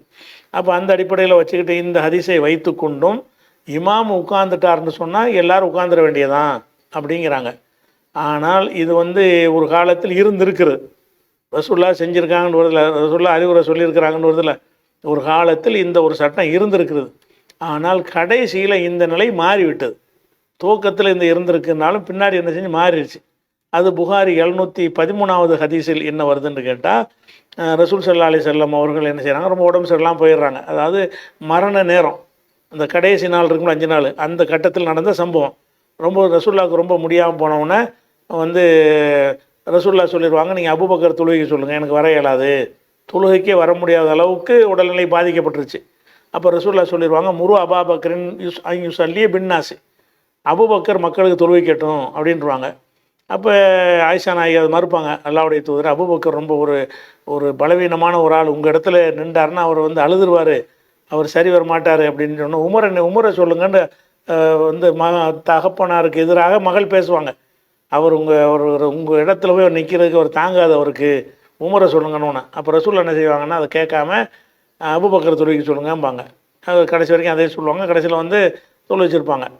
தொழுவிச்ச உடனே அபூபக்கர் தொழுகை ஆரம்பிச்சிட்டார்.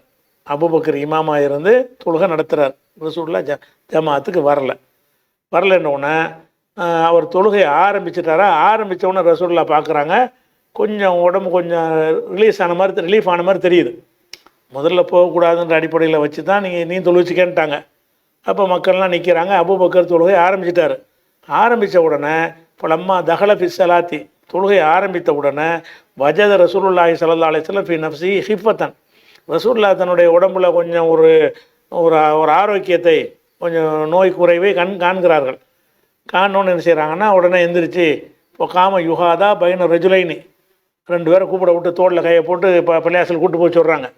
அப்போ தோளில் சுயமாக நடக்க முடியலை, ஏதோ கொஞ்சம் சமாளித்து இருக்கலான்னு வர்றாங்க. ஆனால் நின்று தொழ முடியாது, உட்காந்தான் தொழ முடியும், அந்த நிலையில் வர்றாங்க. வந்த உடனே ஃபகாம யுகாதா பைன ரஜுலைனி, 2 மனிதருடைய தோளில் தாங்கியவர்களாக வர்றாங்க. ஒரு ரிஜிலாகு யகுத்தானி ஃபில்லர்லி, 2 கால்களும் பூமியில் அது கோடு போடுதுன்னா பேலன்ஸாக இல்லை, காலை ஊண்டிக்கிட்டு வரல, இழுத்துக்கிட்டு வர்ற மாதிரி தோளில் போட்டு காலை இழுபட தான் வர்றாங்க. அது தரையின் நிலத்தில் வந்து கோடு போடுற மாதிரி அமைப்பில் இருக்கிறாங்க. வந்து ஹத்தா தஹலல் மஸ்ஜித, பள்ளிவாசலுக்குள்ளே வந்துட்டாங்க.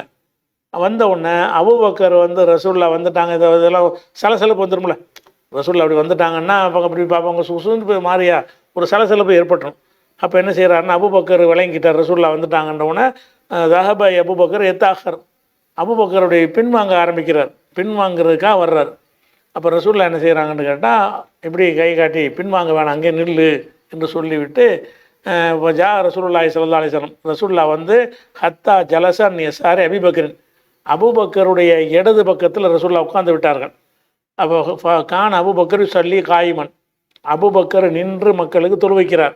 இப்போ கான ரசூலுல்லாஹி ஸல்லல்லாஹு அலைஹி வஸல்லம் சொல்லி காயிதன், ரசூலுல்லாஹ் உட்கார்ந்து தொழுது கொண்டிருக்கிறார்கள். யக்ததி அபூபக்கரின் பி ஸலாத்தி ரசூலுல்லாஹ், ரசூலுல்லாஹ்வை பின்பற்றி தான் அபூபக்கர் தொழுகிறார். அபூபக்கர் தனி இமாம் ஆகலை. ரசூலுல்லாஹ் வந்த உடனே ரசூலுல்லாஹ் இமாம் உட்காந்துட்டாங்கல்ல, உட்காந்துட்டு அல்லாஹ் அக்பருங்கிறாங்க. இவர் அல்லாஹ் அக்பருங்கிறாரு, மக்கள்லாம் அதை ஃபாலோ பண்ணுறாங்க. ரசூலுல்லாஹ் ருக்குவுக்கு போகிறாங்க, உட்காந்து மணிக்கு போகிறாங்க, இவர் ருக்குவுக்கு போகிறாரு, மக்கள்லாம் ஃபாலோ பண்ணுறாங்க. அபூபக்கர் இமாமாக இருக்கிறது மாறிடுச்சு. இப்போ ரசூலுல்லாஹ் வந்த உடனே இமாமாக இருக்கக்கூடிய ரசூலுல்லாஹ் மாறிக்கிட்டாங்க. மாறிட்டு என்ன செய்கிறாங்கன்னா, கான ரசூலுல்லாஹி ஸல்லல்லாஹு அலைஹி வஸல்லம் சொல்லி காயிதன், ரசூலுல்லாஹ் உட்கார்ந்து தொழுதார்கள்.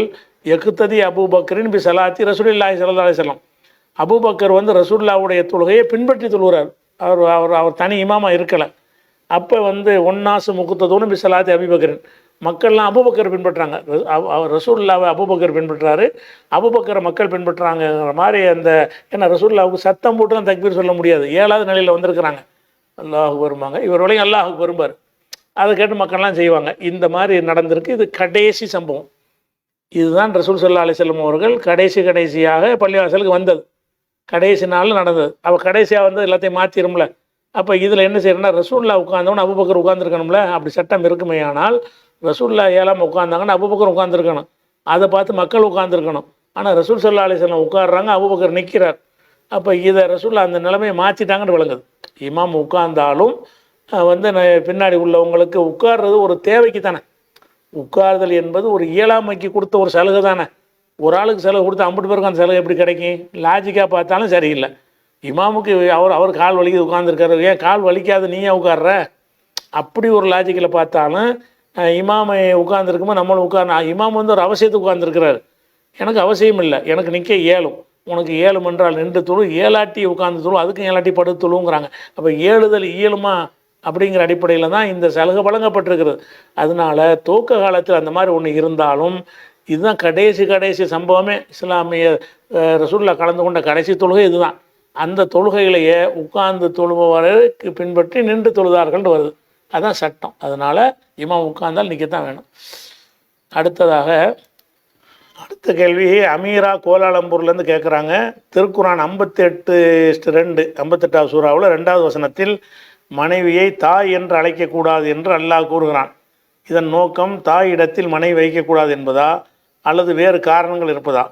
எனது கணவர் என்னை அம்மா வாமா போமா என்று அழைக்கிறார், இது கூடுமான்னு கேட்குறாங்க. அதாவது இது வந்து நிறைய பேர் தப்பாக வழங்கியிருக்கிறாங்க. ஆலிம்கள் கூட தவறாக தான் வழங்கி வச்சுருக்கிறாங்க. இது என்னுடைய விஷயத்தை விளங்கிக்கிறணும். அதாவது அரபு அன்றைய காலத்தில் வந்து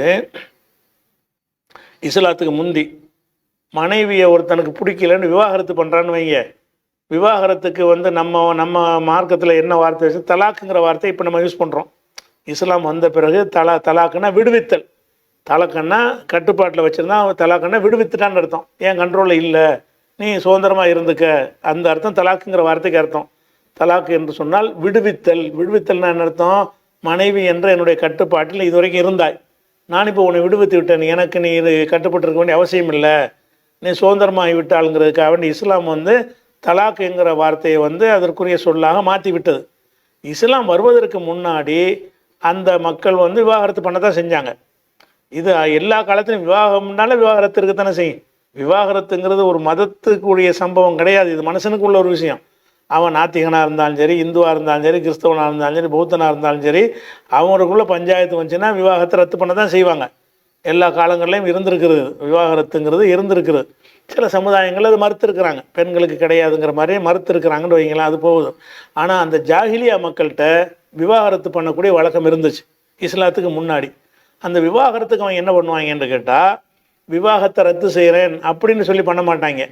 அதுக்கு என்ன மாதிரி பண்ணுவாங்கன்னு கேட்டால், அதாவது அந்தி அலைய கலஹரி உம்மி, உன்னை வந்து என்னுடைய நீ வந்து எங்கள் அம்மாவுடைய முதுகை போல் உன்னை நான் ஆக்கி விட்டேன். தாயுடைய முதுகை போல் ஆக்கிட்டேன்னா தாயோட ஒருத்தன் வந்து தாம்பத்தியம் பண்ண முடியுமா? சம்பவம் பண்ண முடியாது. எங்கள் அம்மா முதுகை போல் உன்னை ஆக்கி விட்டேன்னு சொன்னால் தலாக்குன்னு அர்த்தம். அதான் அன்றைக்கு வந்து விவாகரத்து செய்வதற்கு ஜாகிலியாக்கள் வைத்திருந்த சொல்லு தான் இது. அந்த லஹ்ருண்டா முதுகுன்ற அர்த்தம். லஹ்ருண்டா என்னது? முதுகு. அந்த லஹ்ருலேருந்து வர்றதுனால தான் லிஹார். அதாவது தாயின் முதுகோடு மனைவியின் முதுகை ஒப்பிடுவது. அது முதுகோடு ஒப்பிடுற நோக்கம் கிடையாது. அந்த விவாகரத்துங்கிறத கொஞ்சம் ஒரு இதாக சொல்கிறது, ஒரு வேறு வார்த்தையில் சொல்கிறது. விவாகரத்துங்கிற கொஞ்சம் நல்லா இல்லை, அந்த மாதிரி சில இது பார்ப்பாங்கள்ல, சாஸ்திரம் பார்ப்பாங்கள்ல. உதாரணமாக அந்த தாலி கட்டியிருப்பாங்கன்னு வைங்களேன், தாலி அறுந்து போச்சுன்னு வைங்களேன், தாலி பெருகிருச்சுன்னு சொல்லுவாங்க. ஏன்னா அது அருந்து போச்சுன்னு சொல்கிறது ஒரு அமங்கலமாக இருக்குதான். அதனால் தாலி அந்து போச்சுன்னா என்ன செய்யணுமா, அந்து போச்சுன்னு சொல்லக்கூடாது, பெருகிருச்சுன்னு சொல்லணும். தாலி பெருகிட்டு இருந்தால் தாலி அந்து போச்சுன்னு அர்த்தம். அப்போ தாலி கரிசமணி பெருகிட்டு இருந்தால் நம்ம ஆளுகள் என்ன செய்வாங்க, அதை காப்பி அடித்து இங்கேயும் சொல்கிற பழக்கம் இருக்குது. இந்த கரிசமணின்னு போடக்கூடிய ஆளுகள்கிட்ட அந்த பழக்கம் இருக்குது. அப்போ அந்த மாதிரி என்ன செய்கிறாங்கன்னா, விவாகரத்துன்னு அப்படி சொல்லாமல் அந்த விவாகரத்தை ஒரு வேறு மாதிரி டைப்பில் சொல்லுவோமே அப்படிங்கிறதுக்கு என்னன்னா, எங்கள் அம்மா மாதிரி உன்னை ஆக்கிட்டேன், நீ எனக்கு அம்மா மாதிரி ஆகிவிட்டாய் என்றால் என்னிடத்த அம்மாவை எந்த இடத்தில் வைத்திருக்கிறேன் அந்த இடத்துல தாம்பத்தியம் பண்ண மாட்டான்ல, அம்மாவோட குடும்பம் ஒருத்தர் நடத்துவானா, அந்த மாதிரி உன்னை ஆக்கி விட்டேன். அதுக்கு அர்த்தம் உன்னை விவாகரத்து பண்ணுறேன்னு அர்த்தம். விவாகரத்து என்பதற்கு ஜாகிலியா காலத்தில் இருந்து சொல்லுது. அது தாயோட ஒப்பிடுற அந்த அர்த்தம்லாம் வைக்கக்கூடாது. அது அதனுடைய அகராதியில் அந்த அர்த்தம் இருந்தாலும் அதில் நம்ம குழாங்கிறோம். குழான்னா கலட்டி குழுதுன்னு அர்த்தம். பேனாவிலேருந்து மூடியை கலட்டினா அதுவும் குழா தான். அப்படி சொல்ல முடியுமா? குழாங்கிறது இந்த இந்த இந்த செயலுக்கு ஒரு சட்டம்னு வார்த்தை வந்துருச்சுன்னு சொன்னால் அந்த அர்த்தம் தான் நம்ம கொடுக்கணும். அப்போ லிகார் என்று சொல்வது, லிகார் என்றால் மனைவியோடு தாயை ஒப்பிடுதல் என்பது அது மார்க்கத்தில் குற்றம் இல்லை. உங்கள் மனைவி, அதாவது எங்கள் அம்மா மாதிரி நீங்கள் குணமாக இருக்கிற இந்த மனைவிட்ட சொல்கிறான். இதனால் எதிர்மா எங்கள் அம்மா மாதிரி நீ சமைக்கிற உடனே இது குற்றமாயிருமா? அது நம்ம அதுக்கு சொல்லலையே, பிரியறதுக்கு சொல்லலையே. எங்கள் அம்மா மாதிரியே நல்லா என்னை கவனிச்சிக்கிற, இதெல்லாம் இணக்கத்துக்கு சொல்கிற வார்த்தை, பிரியறதுக்கு சொல்கிறது இல்லை. அவன் என்ன செஞ்சான்டா, அந்த முதுகை பயன்படுத்திட்டான்டா, என்னவாயிரும், கதை முடிஞ்சிருச்சு, விவாகரத்து பண்ணிட்டான்னு அர்த்தம். ஜாகிலியா காலத்தில் இருந்துச்சு. அதை இஸ்லாத்தில் தலாக் சட்டம் வர்ற வரைக்கும் இஸ்லாமியர்கள்ட்ட இருந்துச்சு. ஜாகிலியாட்ட மட்டும் இது இருக்கலை. தலாக்குங்கிற சட்டம் இஸ்லாத்தில் வருவதற்கு முன்னாடியும் என்ன இருந்துச்சு, இந்த மாதிரி முஸ்லீமில் ஒருத்தர் அதே ஃபாலோ அந்த வழிமுறையில் தான் வர்றாங்க. மனைவி பிடிக்காட்டி என்ன செய்கிறது, இஸ்லாத்தில் சட்டம் சொல்லப்படலை. ஏற்கனவே என்ன நடைமுறை இருந்துச்சு, லிகார் தான். நீ எங்கள் அம்மாவுடைய முதுகு போலன்றாங்க. அன்தி அலைய கல்லாஹரி உம்மி, நீ எங்கள் அம்மா முதுகு போல் ஆகிவிட்டாய்மாங்க. அதுக்கு முதுகு நோக்கம் கிடையாது. முதுகு கம்பேர் பண்ணி எங்கள் அம்மா முதுகும் ஒரே அந்த அர்த்தம் கிடையாது. முதுக சொல்வதை கொண்டு கருத்து என்னன்னு கேட்டால், உன்னைய தாயுடைய இடத்தில் ஆக்கிவிட்டேன், உன்னை நான் மனைவியாக வச்சுக்கிற முடியாது, நீ எனக்கு மனைவி கிடையாது, நான் உனக்கு கணவன் கிடையாதுங்கிறத சொல்வதற்காக வேண்டி ஜாகிலியாக்கள் விவாகரத்துக்கு பயன்படுத்தின ஒரு வார்த்தை தான் அந்த வார்த்தை லிகார் என்பது. லிகார் என்றால் நம்ம மனைவியை தாயோடு ஒப்பிடுதல் குற்றமான குற்றமே கிடையாது. தாயை போல் என்ன செய்யலாம், உங்கள் அம்மாவுடைய முகமும் மனைவி முகம் ஒரே மாதிரி இருக்குன்னு வைங்களேன், ரெண்டு பேரும் ஒரே மாதிரியாக இருக்கிறீங்கன்னு சொன்னால் தப்பா? அது என்ன இல்லை, குணத்தில், அழகில், தோற்றத்தில், நிறத்தில் எங்கள் அம்மா கலர் மாதிரி நீ கலராக இருக்குங்க, இதெல்லாம் குற்றமாண்டா கிடையாது. அப்போ குற்றம் எதுன்னு கேட்டால், அந்த விவாகரத்துங்கிற நோக்கத்தில் பயன்படுத்துகிற அந்த சொல்லு மட்டும்தான். அது முதுகையோடு ஒப்பிட்டு சொல்கிறது அதுக்குன்னு வச்சுருந்தாங்க அவங்க. முதுகை சொல்கிற நோக்கம் அது கிடையாது. தாயுடைய முதுகு போல தான் ஓ முதுகும்னு சொல்வார்களே. ஆனால் அதுக்கு அர்த்தம் என்னென்னு கேட்டால், உனக்கு எனக்கும் சம்மந்தம் இல்லைன்னு அர்த்தம். அப்போ உனக்கும் எனக்கும் சம்பந்தம் இல்லை என்பதை சொல்வதற்கு இந்த தலாக்குங்கிற சட்டம் வருவதற்கு முன்னாடி ஜாகிலியாக்கள்கிட்ட இருந்த ஒரு வழக்கம் அதுதான். இஸ்லாத்துலேயும் துவக்க காலத்தில் அதுதான் இருந்தது. அதை பற்றி தெளிவாக விளங்கிக்கிறதா இருந்தால், அந்த கது சமியல்லாகுங்கிற ஒரு சூறா இருக்குல்ல, அதாவது 58வது அத்தியாயத்தில் 1லேருந்து ஒரு 6-7 வசனம் வரைக்கும், 1லேருந்து ஒரு 4 வசனம் வரைக்கும் 58ல் 1, 2, 3, 4 இந்த வசனங்களை பார்த்தீங்கன்னா இதனுடைய விஷயம் விளங்கிடும். என்ன வருதுன்னு கேட்டால், ஒரு பெண்மணி இருந்தாங்க. அந்த பெண்மணி என்ன செய்கிறாங்கன்னா, ஒரு கணவர் வயசான ஒரு ஆள், இவங்களும் வயசான ஒரு ஆள். இவங்க என்ன செய்கிறார், கணவர் என்ன செஞ்சிட்டாருன்னு கேட்டால் இந்த வேலையை பண்ணிவிட்டார். எந்த வேலையை பண்ணிட்டாரு, அன்தி அலைய கலஹரி உம்மின்ட்டார், லிகார் பண்ணி விட்டார். எங்கள் அம்மா மூலம் ஒரு ஆக்கிட்டேன்ட்டார். அப்போ அன்றைக்கு இஸ்லாமிய சட்டம் வரலையில், தலாக் சட்டம் வரலையில், இந்தம்மா பயந்துக்கிட்டு சொல்லாட்டம் வந்துட்டாங்க.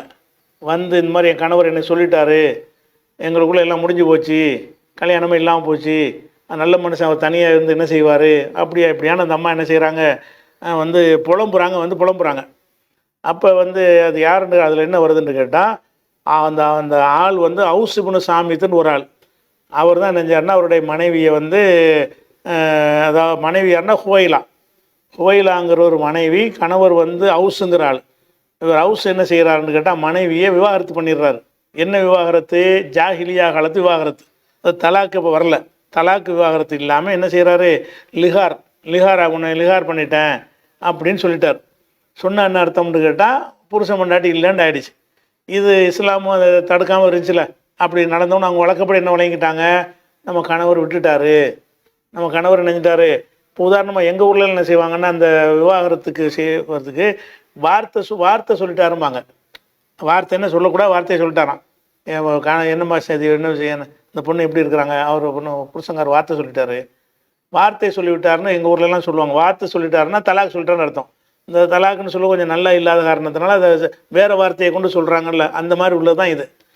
லிகார் பண்ணிட்டாருன்னு சொன்னோன்னே அந்த அம்மா பயந்துக்கிட்டு ரசூல்லாட்ட வந்து என்ன செய்கிறாங்க, முறையிடுறாங்க. முறையிட்டவுடனே என்னுடைய கணவர் இந்த மாதிரி செஞ்சிட்டாரு, நான் என்ன செய்வது, அவர் விட்டு எனக்கு இருக்க முடியாது, நான் வயசான ஒரு ஆள், அவரும் வயசான ஒரு ஆள், அவருக்கு நான் இல்லாமல் ஒன்றும் ஆகாது, அதனால நாங்கள் சேரணும்னா தாம்பத்தியம் சேர்றவங்களுக்கு ஆள் தள்ளாத வயசில் உள்ள ஆளுக்கு 2 பேரும். அதை புருஷன் வந்து இந்த மாதிரி சொல்லிவிட்டு நம்மளை பிரிஞ்சிட்டாருன்னா அவருக்கு ஒன்றும் செயல்பட முடியாதுன்னு இந்த அம்மா பதறாங்க, வந்து கேட்குறாங்க. அப்போ என்ன செய்கிறாங்கன்னா சொல்ல கேட்குறாங்க, ஒரு அடிமையை விடுதலை செய்வாரா கேட்குறாங்க. அடிமையெல்லாம் விடுதலை செய்ய முடியாது, அல்லது 2 மாதம் நோன்பு வைப்பாரா அப்படின்னு கேட்பாரு, அதுவும் முடியாது அப்படிங்கிறாங்க. வயசான ஆள் இருக்கிறாரு. ஒரு 60 ஏழைக்கு வந்து ஏதாவது உணவு அளிப்பாரான்னு கேட்குறாங்க. அதுக்கும் அவர்கிட்ட வசதி இல்லை, வேணும்னா என்கிட்ட கொஞ்சம் இருக்குது, நான் வேண்டா கொடுக்குறேன், அதை வேண்டா செய்வோன்னு சொல்லி சொல்கிறாங்க. அப்போ நல்லது தான் அப்படின்னு சொல்லி ரசூல்லா சொல்லுவாங்கன்ற ஒரு சம்பவம்.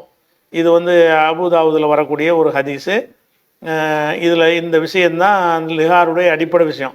இதை பற்றி அல்லாஹ் என்ன சொல்கிறான்னு கேட்டால், கது சமி அல்லாஹு செவியேற்று விட்டான், கவுலல்லத்தி துஜாதிலுக ஃபீ ஜௌஜிஹா, தன் கணவன் சம்பந்தமாக உம்மிடத்தில் தர்க்கம் செய்தார் ஒரு பெண்ணு, அதை அல்லாஹ் செவியுற்று விட்டான்.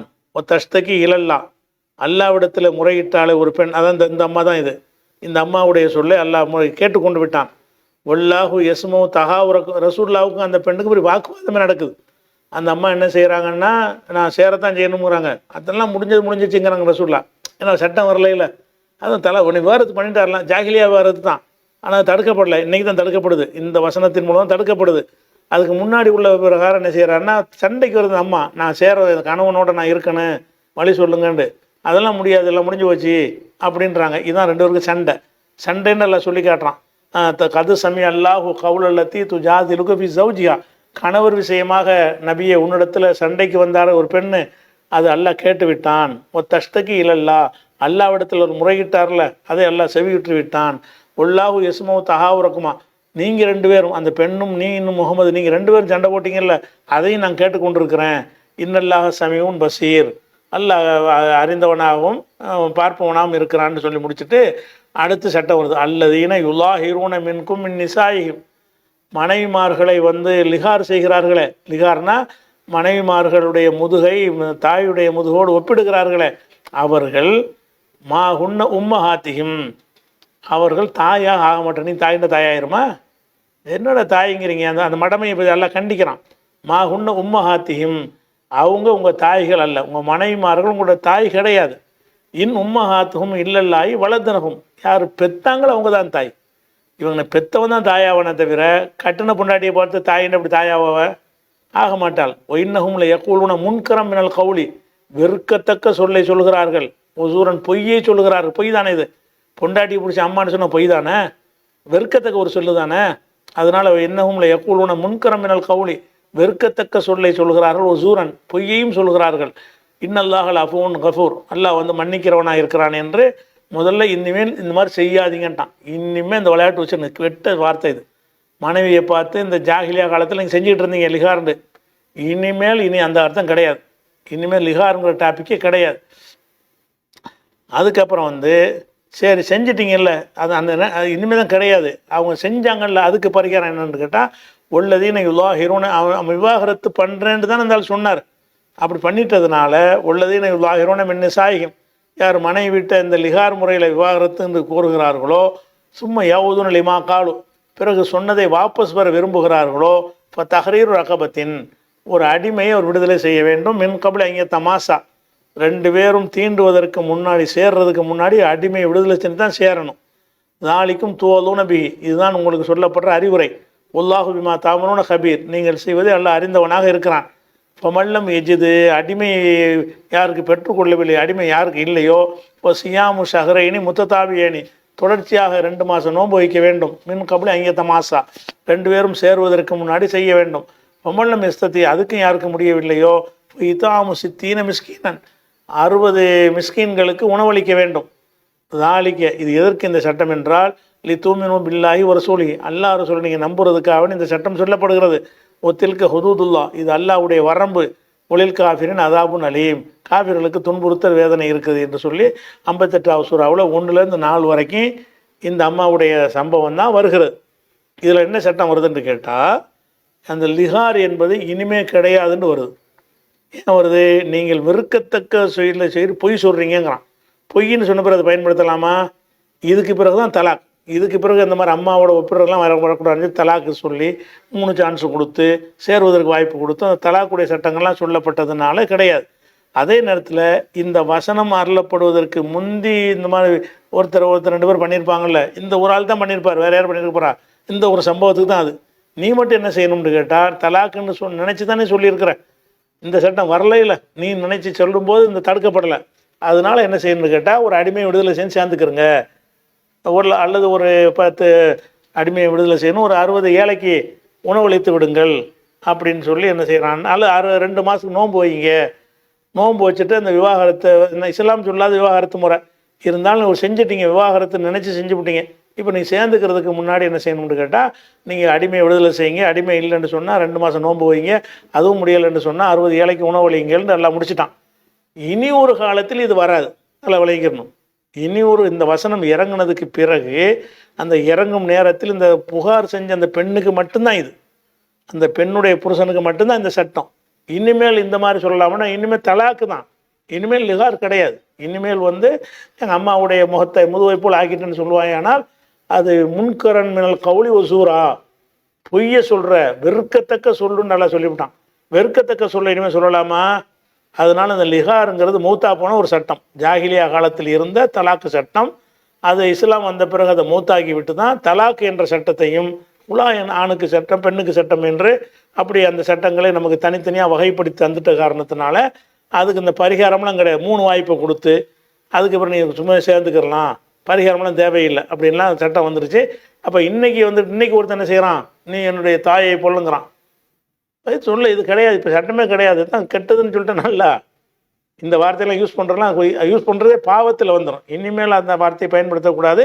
உனக்கு மனைவியை பிடிக்கலன்னு சொன்னால் தலாக்கு சொல்ல, அவளுக்கு பிடிக்கலன்னா குலான்னு வரட்டும். அது மார்க்கம் சொல்லக்கூடிய விதையெல்லாம் பிரியணும்னு வந்திருக்குது. அதனால அம்மாவை வாமா போமான்னு கூப்பிட்றலாம் தப்பு கிடையாது. அதுக்கு அந்த வாமா போமான்னு கூப்பிட்றதுக்கு சொன்ன வசனம் இல்லை இது. அது தாய்ங்கிற வார்த்தை அவன் எதுக்கு சொன்னாங்கன்னா அந்த தலாக்குக்கு சொன்னாங்க. வழங்குதா? எப்படி எங்கள் ஊரில் அந்த வார்த்தைங்கிற வார்த்தையை தலாக்குக்கு பயன்படுத்தினாங்கன்னு சொன்னோம்ல. எங்கள் பகுதிகளெலாம் பார்த்தீங்கன்னா கடலோர பகுதிகளெலாம் கணவர் தலாக்கு சொல்லிட்டாருன்னா என்ன செய்வாங்க, வார்த்தை சொல்லிட்டாரு எப்படிம்பாங்க. என்ன வார்த்தை? தலாக்குங்கிற வார்த்தையை கூட சொல்லக்கூடாதான், அதுக்காக வேண்டி வார்த்தை சொல்லிட்டாரு அப்படின்னு தான். அந்த சொல்லக்கூடாத வார்த்தை, அந்த வார்த்தையை கூட சொல்லக்கூடாதான், அதுக்காக என்ன செஞ்சிட்டாங்கன்னா வார்த்தைன்னு பேர் வச்சுட்டாங்க, வார்த்தை சொல்லிட்டாருன்னு. அந்த மாதிரி பயன்படுத்துகிற மாதிரி இந்த லிஹாருங்கிறது தலாக்குக்கு ஒரு வார்த்தை, ஜாகிலியா அறியாமை காலத்தில் உள்ள வார்த்தை. அதனால் அது ஒரு பிரச்சனை இல்லை. அடுத்தது மலேசியாவில் ஷிபான் பாத்திமாங்கிறவங்க கேட்குறாங்க, சஹீல் புகாரி 5016வது ஹதீஸில் அல் முஅவ்விதாத் சூறாக்களை ஓதி கையில் ஊதி தடவி கொள்ளலாம் என்று நபி ஸல்லல்லாஹு அலைஹி வஸல்லம் கூறியிருக்கிறார்கள். அதே போல் இந்நாட்டில் மலேசியாவில் தண்ணீரில் சூறாக்களை ஓதி குடிக்கும் பழக்கம் அதிகமாக உள்ளது. அதற்கு எதுவும் ஆதாரம் உள்ளதா, ஏற்றுக்கொள்ளக்கூடியதா? இது ஒரு விஷயம். அதாவது பொதுவாக ஓதி பார்க்கறது மார்க்கத்தில் கூடும். ஓதி பார்க்குதல் கூடுமாண்டே நினைஞ்சிருக்கிறோம், விரிவான ஒரு பதிலே கொடுத்துருக்குறோம். இப்போ ஓதி பார்க்குற எடுத்துக்கிட்டோம்னு சொன்னால் ரசூல் ஸல்லல்லாஹு அலைஹி வஸல்லம் என்ன செய்கிறாங்கன்னு கேட்டால் அல்ஹம்து சூரா வச்சு ஒரு ஆளுக்கு ஓதி பார்த்தாங்க அப்படின்னு ஹதீஸ் வருது.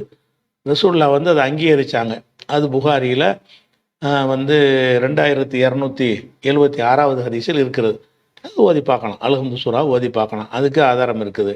அதே மாதிரி ரசூல் ஸல்லல்லாஹு அலைஹி வஸல்லம் அவர்கள் 112, 113, 114 இந்த 3 சூறாக்களையும் குல் ஹுவல்லா அஹதுங்கிற சூறாவையும், குல் அவுது பிரப்பில் ஃபலக்குங்கிற சூறாவையும், குல் அவுது பிரப்பின் நாஸ் என்ற சூறாவையும் அவங்களுக்கு நோய்வாய்ப்பட்டிருக்கும் பொழுது தன் மீது ஊதிக்கொள்வார்கள் அப்படின்னு ஆயிஷா நாயகி சொல்கிறாங்க. அவங்களுக்கு ரொம்ப உடல் கனத்து ரொம்ப கஷ்டமான பொழுது நான் அதை ஊதுவேன், அவங்க ஓதி அவங்க கையில் ஊதி அவங்க கையை கொண்டே எல்லா பக்கமும் தடவி விடுவேன் அப்படின்னு ஆயிஷா நாயகி சொல்லக்கூடிய ஒரு செய்தி புகாரில் 5735 ஹதீஸில் இருக்கிறது. இதெல்லாம் ஓதி பார்க்கறதுக்குள்ள ஆதாரம். இதை நம்ம மறுக்கிற மாதிரி அதே மாதிரி ரசூல் ஸல்லல்லாஹு அலைஹி வஸல்லம் அவர்கள் ஒவ்வொரு விஷக்கடிக்கும் ஓதி பார்ப்பதை அனுமதித்திருக்கிறார்கள் அப்படின்னு ஹதீஸ் இருக்குது. புகாரில் 5741 இந்த ஹதீஸ் இருக்கிறது. அப்போ விஷக்கடிக்கு வந்து ஓதி பார்க்கலாமான்னு கேட்டால் தாராளமாக ஓதி பார்க்கலாம். அதே மாதிரி ரசூல் ஸல்லல்லாஹு அலைஹி வஸல்லம் அவர்கள் ஒரு எந்த சொல்லை வச்சு ஓதி பார்த்தாங்கன்னு ஒரு ஒரு ஹதீஸ் வருது. அல்லாஹும்ம ரப்பன் நாசி முதுஹிபல் பாசி இஸ்பி அந்த ஷாஃபி லா ஷாஃபிய இல்லை அந்த ஷிவான் லா யுகாதிரு சக்கமா அப்படின்னு ஒரு துவாவை சொல்லி ரசூலுல்லாஹ் என்ன செய்வாங்க, ஓதி பார்ப்பாங்க. இது புகாரில் 5742 ஹதீஸில் வருகிறது. 5743 ஹதீஸ்லையும் என்ன செய்கிறது, இந்த கருத்துப்பட வருகிறது. அப்போ இது ஓதி பார்க்கலாம். இன்னொரு துவா இம்சஹில் பாஸ் ரப்பன்னாஸ் பி எதிக்க ஷிஃபாவ் லா காஷிஃபலவு இல்லை அந்த அப்படிங்கிற துவாவை ஓதி ரசூலுல்லாஹ் வந்து ஓதி பார்ப்பாங்க. இது புகாரில் 5744 ஹதீஸில் வருகிறது. அதே மாதிரி வந்து ரசூல் ஸல்லல்லாஹு அலைஹி வஸல்லம் ஓதி பார்த்ததுக்கு நிறைய ஆதாரம் இருக்குது. அதே மாதிரி ரசூலுல்லாஹ் படுக்கைக்கு போகும்போது குல்ஹுவல்லா சூறாவையும் குல்லவது ரப்பில் ஃபலக்னாஸை 3ஐயும் ஓதி என்ன செய்வாங்க, முகத்தில் கையில் உடம்புல எல்லாம் ஊதி பூண்டு ஊதி முகத்தில் உடம்புல எல்லாத்துலேயும் தடவி கொள்வார்கள் அப்படின்னு ஹதீஸு புகாரில் இருக்குது. 5748. இதை செய்யலாமான்னா செய்யக்கூடாதுன்னு எவன் சொல்ல முடியும்? இன்னும் சொல்ல போனால் குர்ஆன் ஹதீஸ் இல்லாத நம்ம சொந்த சொற்களை கொண்டு கூட என்ன செய்யலாம், ஓதி பார்க்க மார்க்கத்தில் அனுமதி இருக்கிறது. அதில் என்ன பிரச்சனை என்று கேட்டால் அதில் ஷிர்கான வார்த்தைகள்லாம் இருக்கக்கூடாது. ஒருத்தர் வந்து என்ன செய்கிறாருன்னு கேட்டால் நாங்கள் ஓதி பார்க்கலாமா அப்படின்ட்டு கேட்குறாரு. என்ன ஓதி பார்க்க போகிறீங்க, அந்த வாசகத்தை சொல்லுங்கங்கிறாங்க. அவர் சொல்லி காட்டுறாரு. அப்போ ரசூலுல்லாஹ் என்ன செய்வாங்கன்னு கேட்டால் இதில் ஷிர்க் இல்லை, ஷிர்க் இல்லாத வரைக்கும் நீங்கள் என்ன செய்யலாம், குர்ஆன் ஹதீஸ் இல்லாத ஏதோ ஒரு வார்த்தையை சொன்னால் குணமாகுதுன்னு ஆகிட்டு போங்க. லா பாஸ பிர்ருகா மாலமிக்கும் ஃபீஹி ஷிர்குன், ஷிர்க் இல்லாத வரைக்கும் ஓதி பார்க்குறதுல எந்த ஒரு குற்றமும் இல்லை. குர்ஆனையும் ஓதி பார்க்கலாம், ஹதீஸையும் ஓதி பார்க்கலாம், அது சிறந்தது. அது இல்லாமல் நீங்கள் உங்கள் உலக வழக்கத்தில் ஏதாவது இருந்துச்சுன்னு சொன்னால் அதை கூட ஓதி பார்த்துட்டு போங்க. ஆனால் அந்த வார்த்தைகளில் என்ன செய்யக்கூடாது, காலி ஏத்தா மாதிரி ஏத்தா ஓம் ரீம்னு இந்த மாதிரி ஒரு ஷிர்கான விஷயங்கள் இல்லாமல் இருக்கணும் அப்படின்னு சொல்லிட்டாங்க. இது எல்லாமே நம்ம ஏற்றுக்கிட்டு இருக்கிற ஒரு விஷயம். நமக்கு நம்ம ஓதுறோம்ல, அந்த ஓதுனதை வந்து நம்ம கையில் ஊதி பூண்டு ஊதுறோம்ல, அந்த ஓதுனாலுக்கு ஏறக்கூடிய அந்த பவரை வந்து மார்க் அடிப்படையில் ஆன்மீக பவரை கையில் ஊதி இப்படி தடவிக்கிறது. ரசூலுல்லாஹ் வந்து ஓதவும் செய்வாங்க, ஓதிட்டு என்ன செய்வாங்க, அந்த ஓதுனதை வந்து நோய் நிவாரணத்துக்கு ஓதுவார்களே ஆனால் ஓதி கையில் ஊதி அதை தடவி கொள்வார்கள். அப்படிங்கிறது தான் நோய் நிவாரணத்துக்குரிய வழிமுறை. அப்போ ஓதுனதை வந்து ஊதி கடத்தலாம்னு தானே வருது. ஓதுனதுனாலேயே குணம் வராது. ஓதுனதை என்ன செய்யணும், எதையாவது ஒன்றில் கொண்டே ஓதணும். சும்மா ஓதிடக்கூடாது. நீங்களா ஓதிக்கிட்டு அல்ஹம்துலில்லாஹ் ரப்பில் ஆலமீன் ரசூலுல்லாஹ் இருக்கலை, அந்த குல்லது ரப்பில் ஃபலக்குன்னு ஓதிட்டு சும்மா இருக்கலை. அந்த ஓதிட்டு என்ன செய்வாங்கன்னா பூண்டு என்ன செய்வாங்க, பூண்டு கையில் ஊதிட்டு அதை தடவுறது. அந்த ஓதுறதுக்குன்னு ஒரு பவர் இருக்கும். இதெல்லாம் வந்து விஞ்ஞானத்துலலாம் பேச இயலாது. இது ஒரு ஆன்மீக சம்மந்தப்பட்ட விஷயம், நம்பிக்கை சம்மந்தப்பட்ட விஷயம். அது வந்து வஹீல ரசூலுல்லாஹ் சொல்கிறாங்கன்னா அதுக்கெல்லாம் ஒரு பவர் வச்சுருப்பான். அப்போ ஓதி விட்டு நம்ம ஊதணும் என்று சொன்னால் அந்த ஓதுனதுனால உள்ள ஒரு பவர் அந்த கைக்கு வருகிறது. வந்தவொடனே உடம்பு பூரா நம்ம தடவிக்கிறோமா, இப்படி செய்யலாம் என்பதற்கு ஹதீஸில் ஆதாரம் இருக்குது. அப்போ ரசூல் ஸல்லல்லாஹு அலைஹி வஸல்லம் அவர்களுக்கு முடியாமல் போனவன்னு என்ன செய்கிறாங்கன்னு கேட்டால் ஆயிஷா நாயகி என்ன செய்வாங்கன்னா அவங்க ஓதுவாங்க. அவங்க ஓதிட்டு அவங்க ரசூலுல்லாஹ்வுடைய கையை பிடிச்சி அவங்க கையில் ஊதி அவங்க கையை தடவி விடுவாங்க. நம்ம கையோட ரசூலுல்லாஹ் கை பறக்கத்தான கை அப்படின்னு சொல்லிட்டு ஓதுறது ஆயிஷா நாயகி வந்து கை ரசூலுல்லாஹ் கை. அப்போ அல்ஹம்துலில்லாஹி ரப்பில் ஆலமீன் ஓதி விட்டு ரசூலுல்லாஹ் கையில் ஊதுவாங்க. ஊதிட்டு அவங்க கையவே எடுத்து உடம்பு பூரா தடவி விடுவாங்க. இப்படிலாம் செஞ்சுருக்கிறாங்கன்னா என்ன அர்த்தம்னா ஓதுவதை வந்து ஒரு பொருளின் மீது கடத்துதல் என்பது மார்க்கத்தில் உள்ளது தான். ஓதுறதை வந்து ஒரு கையில் கடத்துகிற கையில் என்ன ஓதிட்டு சும்மா இருக்க வேண்டியது தானே. ஓதுனதுக்குன்னு ஏதாவது ஒரு சக்தி இருக்குன்னு சொல்லித்தானே கையில் ஊதி அந்த கையை எல்லா பக்கம் தடவுனாங்கன்னா உடம்பு பூரா அந்த ஓதுதலுடைய பவர் வருதுன்னு தானே அர்த்தம். மார்க்க நம்பிக்கை பிரகாரம் வழங்குதா, நம்ம நம்புகிற பிரகாரம் அல்லாஹ்வுடைய வேதத்துக்கு ஒரு பவர் இருக்கிறது. அந்த ஓதுன பவரை வந்து என்ன செய்ய முடியும், உடம்புக்கு கடத்த முடியும். எப்படி கடத்த முடியும், ஊதுவதன் மூலமாக கடத்தல் மார்க்கத்தில் உள்ளதானே. ஊதுவதன் மூலமாக கடத்தலாம் என்று வழங்குறது. அந்த ஓதி பார்க்கறது கூடுமாங்கிற வீடியோவை போட்டுக்கிறோம், அதை பார்த்துக்கிறங்க. இப்போ என்னென்னு கேட்டால் தண்ணியில் ஊதலாமான்னு கேட்குறீங்க. தண்ணியில் ஊதினார்கள் என்று சொல்வதற்கு ஆதாரப்பூர்வமான ஹதீஸ் இல்லை. ஒரே ஒரு ஹதீஸ் அபுதாவுதில் இருக்கிறது. அந்த ஹதீஸ் வந்து யூசுப் பின் முகமதுங்கிற அறிவிக்கிறாரு. அவர் பலவீனமான ஆளுங்கிறாங்க. அந்த தண்ணியில் ஊதுறதுங்கிறதுக்கு ஆதாரப்பூர்வமான ஹதீஸ் இல்லை. அதே நேரத்தில் வந்து தண்ணிலையே நீங்கள் கையில் ஊதுவார்கள் என்பதற்கு ஹதீஸ் எங்கே இருக்குது, புகாரில் 4439 இருக்கிறது. அதே மாதிரி 5016 இருக்கிறது. அதே மாதிரி 5735 இருக்கிறது. இதில் எல்லாம் கையில் ஊதி தடவி கொள்ளலாம் என்று இருக்கிறது. இதை வச்சு அந்த ஓதுதல் என்பதை வந்து வேற ஒன்றில் வந்து கடத்த முடியும் என்று சொன்னால், அப்போ தண்ணியில் ஊதுனா தண்ணிக்கு அந்த பவர் தானே செய்யும். ஃபோன் தண்ணியில் ஊதி செஞ்சுக்கிட்டா என்ன அப்படிங்கிற வகையில் அதை யாராவது செய்வார்கள் என்று சொன்னால் அதை குற்றம் சொல்ல முடியாது. எதை வச்சு அதை தப்பு என்று நம்மளும் சொல்லியிருக்கிறோம். எதை வச்சு சொல்லியிருக்கிறோம் என்று கேட்டால், தண்ணியில் ஊதுவதை ரசூலுல்லாஹ் தடுத்தார்கள்ன்ற ஹதீஸ் வருதுல்ல. பொதுவாக தண்ணியில் ஊதுறதை வந்து தடுத்துட்டாங்கன்னு வருது. அந்த ஹதீஸின் அடிப்படையில் நம்மளும் கடந்த காலத்தில் சொல்லியிருந்தோம், தண்ணியில் ஊதுறதுங்கிறதுக்கு தடை இருக்குது. பொதுவாகவே நம்ம தண்ணி குடித்தாத கூட ஊதிட்டு குடிக்கக்கூடாது என்ற கருத்தில் நம்ம முன்னாடி இருந்தோம்ல. அப்புறம் நினைச்சிட்டோம் அந்த கருத்து தப்புங்கிறது முன்னாடி விளக்கியிருக்கணும். தண்ணியை ஊதலாம், ஊதலாம் என்பதற்கும் ஆதாரம் இருக்கிறது. நம்ம குடிக்கிற தண்ணியிலேயே பூண்டு ஊதியும் குடிக்கலாம், ஊதாமலும் குடிக்கலாம். ஊதி குடித்தர் என்பதற்கும் என்ன இருக்குது, ஆதாரம் இருக்குது என்பதை நம்ம ஒரு ஒரு ஒரு 3-4 மாதத்துக்கு முன்னாடி லைவில் இந்த கேள்வி பதில் சொல்லியிருக்கிறோம். அப்போ இந்த தடைங்கிற அது நீங்கி விட்டது. எதனால் அது கூடாதுன்னு சொன்னோம், நம்மளும் சொல்லியிருக்க கடந்த காலத்தில் தண்ணீரில் ஊதுதல் என்பது கிடையாதுன்னு சொன்னோம். எதனால் கிடையாதுங்கிறோம், இந்த தண்ணியில் ஊதுறது என்பது தண்ணியில் ஊதுறதுக்கு பொதுவாக தடை இருக்குதுல்ல. தடை இருக்கும்போது அதை போய் நீங்கள் செஞ்சீங்கன்னா என்ன அர்த்தம் அப்படிங்கிறதுனால கூடாது நம்ம சொல்லியிருந்தோம். ஆனால் அந்த ஹதீஸை பற்றி விளக்கம் சொல்லும் பொழுது, தண்ணீரில் நீங்கள் ஊதி ஒரு சூடான ஒரு டீ குடிக்கிறீங்க, ஊதி ஊதி குடிக்கலாமான்னு ஒரு கேள்வி வரும் பொழுது குடிக்கலாம். அப்படி செஞ்சாங்கன்னு ஆதாரம் இருக்குது, அப்படி செஞ்சால் ஆதாரம் இருக்குது. ஒரு சிறந்தது வந்து ஊதாமல் குடிப்பது, ஆனால் ஊதி கொடுப்பது குற்றம் இல்லை அப்படிங்கிற மாதிரி நம்ம விலைக்கு இருக்கிறோம். அதுக்குரிய ஹதீஸுகளையும் போட்டிருக்கிறோம். முஸ்லீம் உள்பட பல நூல்களில் வந்திருக்கிற ஹதீஸுகளையும் சொல்லி இருக்கிறோம். அதன் அடிப்படையில் தண்ணீரில் ஊதல் என்பது தடுக்கப்பட்ட காரியம் அல்ல. தடுக்கப்பட்ட காரியம் என்று அந்த ஹதீஸை நினைத்திருக்கும் போது நம்ம சொல்லியிருந்தோம். இப்போ தண்ணீரில் ஊதுறதுங்கிறதே அடிபட்டு போச்சுங்க, இப்போ தப்பு இல்லைங்கும் போது நம்ம ஊதுன பவரை தானே கடத்துகிறோம்.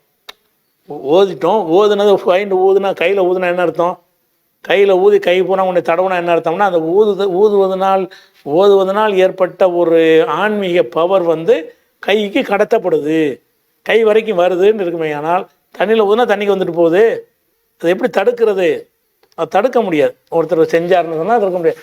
ஆனால் அதில் எச்சுத்திப்பெல்லாம் விட்டுறக்கூடாது. வணங்குதா தூங்குறாங்க ஓதுறங்கிற பேரில் உமிழ் நீரை ஓதுற அந்த கையில் எச்சியை துப்புனாங்க, ஓதி விட்டு கையில் எச்சு துப்பியை தடவிக்கிட்டாங்க, காற்று தான், காற்று மாதிரி ஊதுனீங்கன்னா அது பிரச்சனை இல்லை. அப்படியா ஒருத்தர் ஊதி கொண்டாரையானால் அதை நீங்கள் தடுக்க முடியும்னா தடுக்கிறதுக்கு எதாவது காரணம் சொல்லணும். இந்த ஹதீஸை தான் காரணமாக சொல்லிக்கிட்டு இருந்தோம். எந்த ஹதீஸை தண்ணீரில் ஊதுவதற்கு தடை இருக்குன்னு பொதுவான தடை இருக்குல்ல, அதை வச்சு சொல்லிக்கிட்டு இருந்தோம். அது இந்த தடை கிடையாதுன்னு ஆன பிறகு இப்போ என்ன செய்யலாம்னா, நீங்கள் தண்ணியில் கூட ஊதி குடிக்கலாம், நீங்களும் ஊதி குடிக்கலாம், அடுத்தவங்களும் ஊதி கொடுக்கலாம். அதில் எந்த தப்பும் கிடையாது. ஊதுதல் என்பது காற்று ஊதுவதாக இருக்கணுமே தவிர எச்சி துப்புவதாக இருக்கக்கூடாது. ஏன்னா கையின் மீது வந்து எச்சி துப்பலை, காற்று தான் ஊதுனாங்க. அதுபோல் இன்னொன்றையும் கவனித்து கொள்ளணும், நம்ம நம்பிக்கை பாழாயிடக்கூடாது. என்னென்னு கேட்டால், அந்த மனிதருடைய வாய்க்கு என்னமோ ஒரு பவர் இருக்குன்னு நினச்சிடக்கூடாது. அந்த ஓதுதலுக்கு தான் அந்த பவரே தவிர, அது நான் ஓதுனாலும் ஒன்று தான், நீங்கள் ஓதுனாலும் ஒன்று தான். அப்படி இருந்து தான் அதை செய்யணும். ஆனால் இவர் பவரான ஒரு ஆள், இவர் வாயிலேருந்து ஊதுனாருன்னா வந்துடும்னா வாய்க்கு பவர்னு வந்துடுது. ஓதி பார்க்குறதுக்குன்னு ஒரு ஆள் இருக்காருன்னு நியமிச்சிட்டிங்கன்னா என்னவாயிரும். அப்படி இல்லாமல் யாராக இருந்தாலும் ஓதுறதுக்கு தான் பவர். இவர் ஓதுனா அதுக்கு பவர், நீ ஓதுனா அதே பவர் உனக்கும் இருக்குது.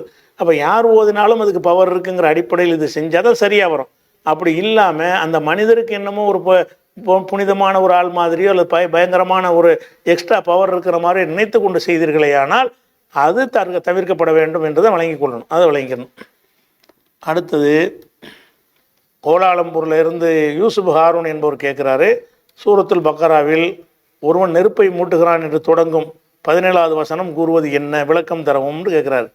அதாவது குரானில் 17வது பக்கரா சூறாவில் 17வது வசனத்தில் என்ன செய்யறதுனா ஒரு உதாரணம் நல்லா காட்டுறான்.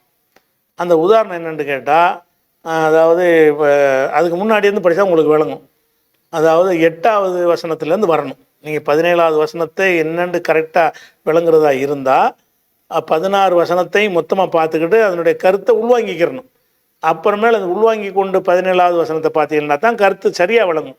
அந்த வசனம் என்ன சொல்லுதுன்னு கேட்டால், 8வது வசனத்தில் இருந்து மனிதர்களில் சில பேர் இருக்கிறாங்க, அவங்க என்ன செய்கிறாங்கன்னா வாயினால் ஈமான் கொண்டோன்னு சொல்கிறாங்க, மனசில் நம்பி நடிக்கிறாங்க, முனாஃபிக்க சொல்கிறாங்களா.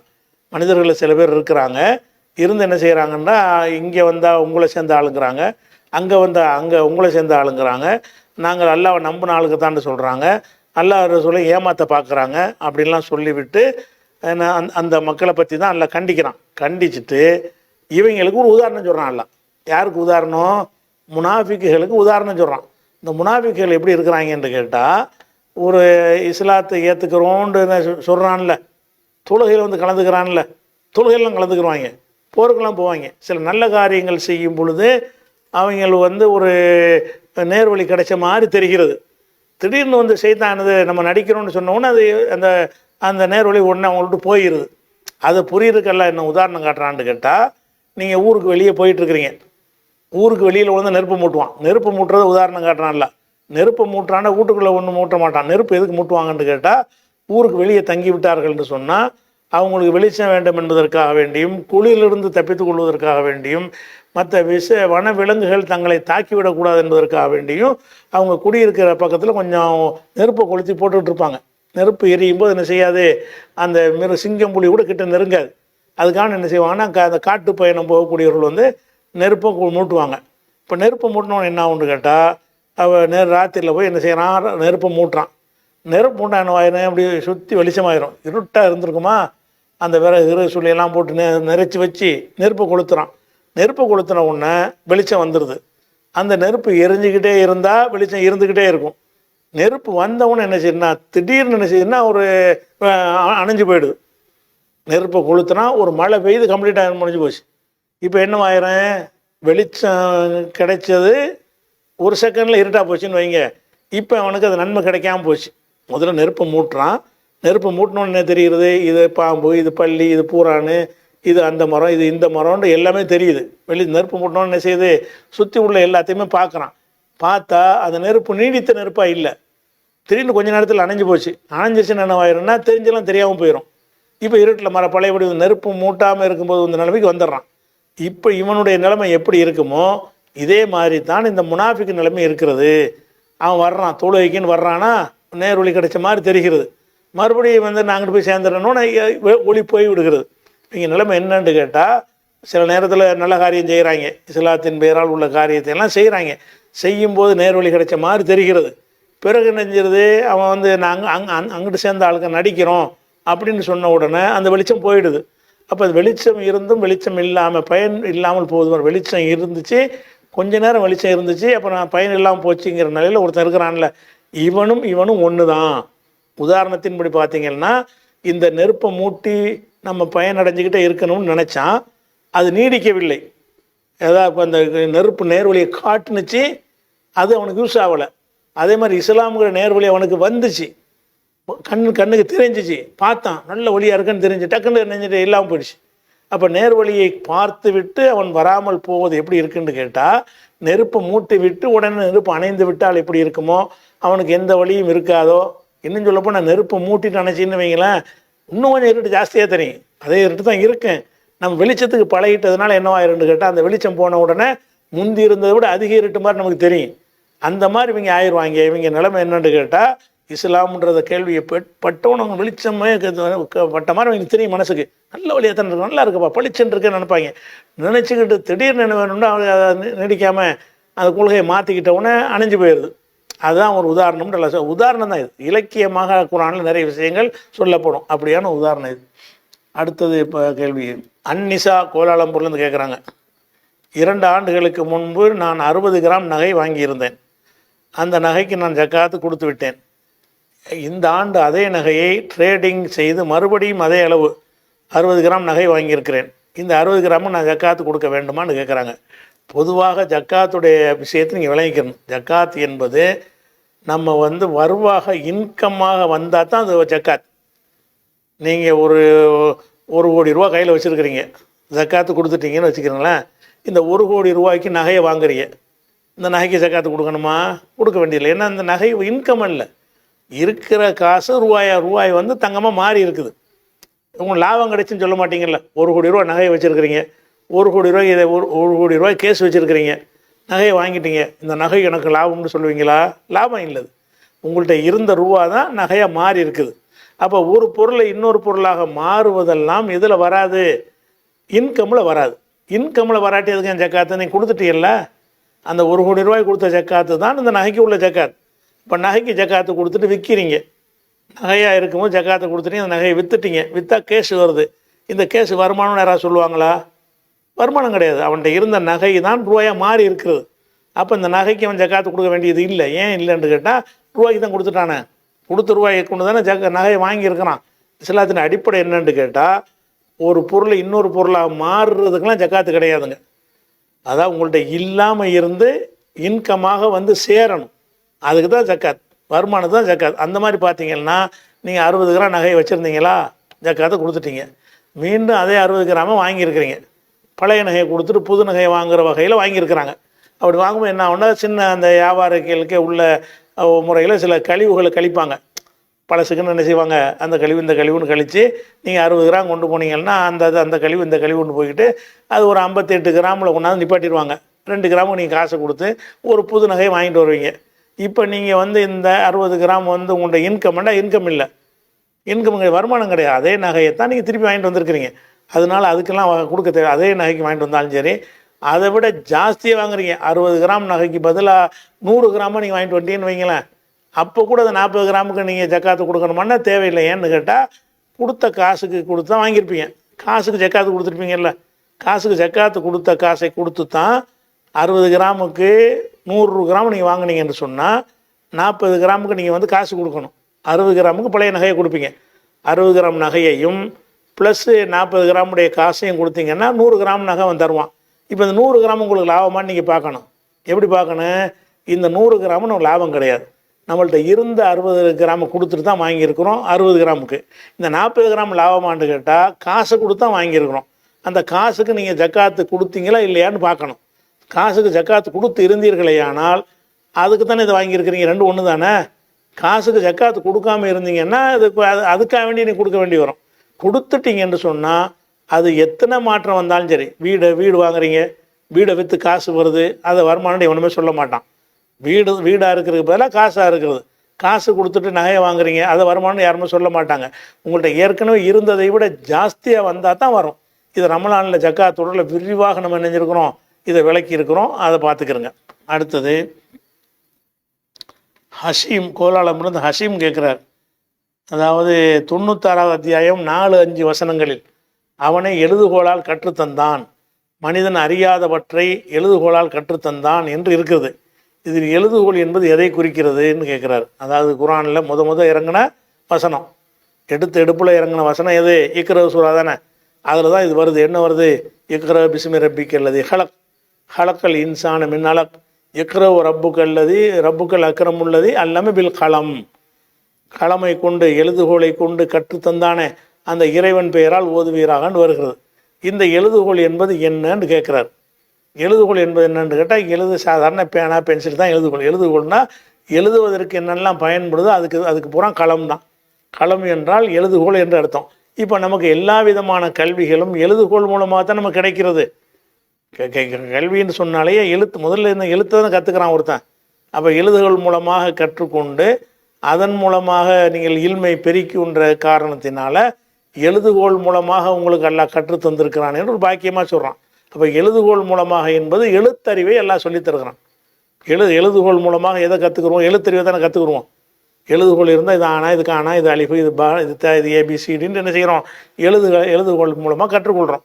இந்த ஏபிசிடிலாம் கற்றுக்கொள்வதற்கு என்ன வேணும்? எழுதுவதற்குரிய கோல் வேணும். அந்த காலத்தில் இன்னைக்கு காலத்தில் எழுதுகோள் இல்லாமல் டைப் பண்ணி கூட செஞ்சுக்கிறோம். இருந்தாலும் மறைமுகமாக அது எழுதுகோள் தான். எழுதுவதற்கு பயன்படுத்தினா கீபோர்டு கூட எழுதுகோள் தான். வழங்குதா? நீங்கள் பேனா கூட எழுதுகோள் தான், பென்சில் கூட எழுதுகோள் தான். இன்னும் சொல்ல போனால் அந்த வாய்ஸ் கூட எழுதுகோள் தான். நீங்கள் வாய்ஸ் டைப்பிங்லாம் வருதில்ல, சில சாஃப்ட்வேரில் நீங்கள் பேசினா அப்படி டைப் பண்ணிடும்.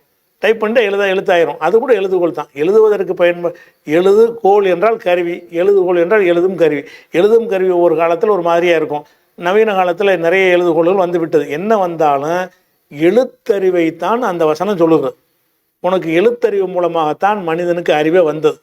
எழுத்தறிவுன்னு ஒன்று இல்லைன்னு வைங்க, எந்த அறிவுமே அந்த நூல் வடிவில் இல்லாட்டி எப்படி நீங்கள் ஞானம் கிடைச்சிட்டு உங்களுக்கு சொல்லுங்க பார்ப்போம். எழுத்து வடிவில் எதனா ஆக்காமல் இருந்தான்னு சொன்னால் உங்களுக்கு என்ன முந்தி சொன்ன ஒருத்தனுடைய விஷயம் உங்களுக்கு எப்படி தெரியாது. இன்றைக்கும் நூல்களை வச்சு தான் நம்ம அறிந்து கொள்கிறோம்.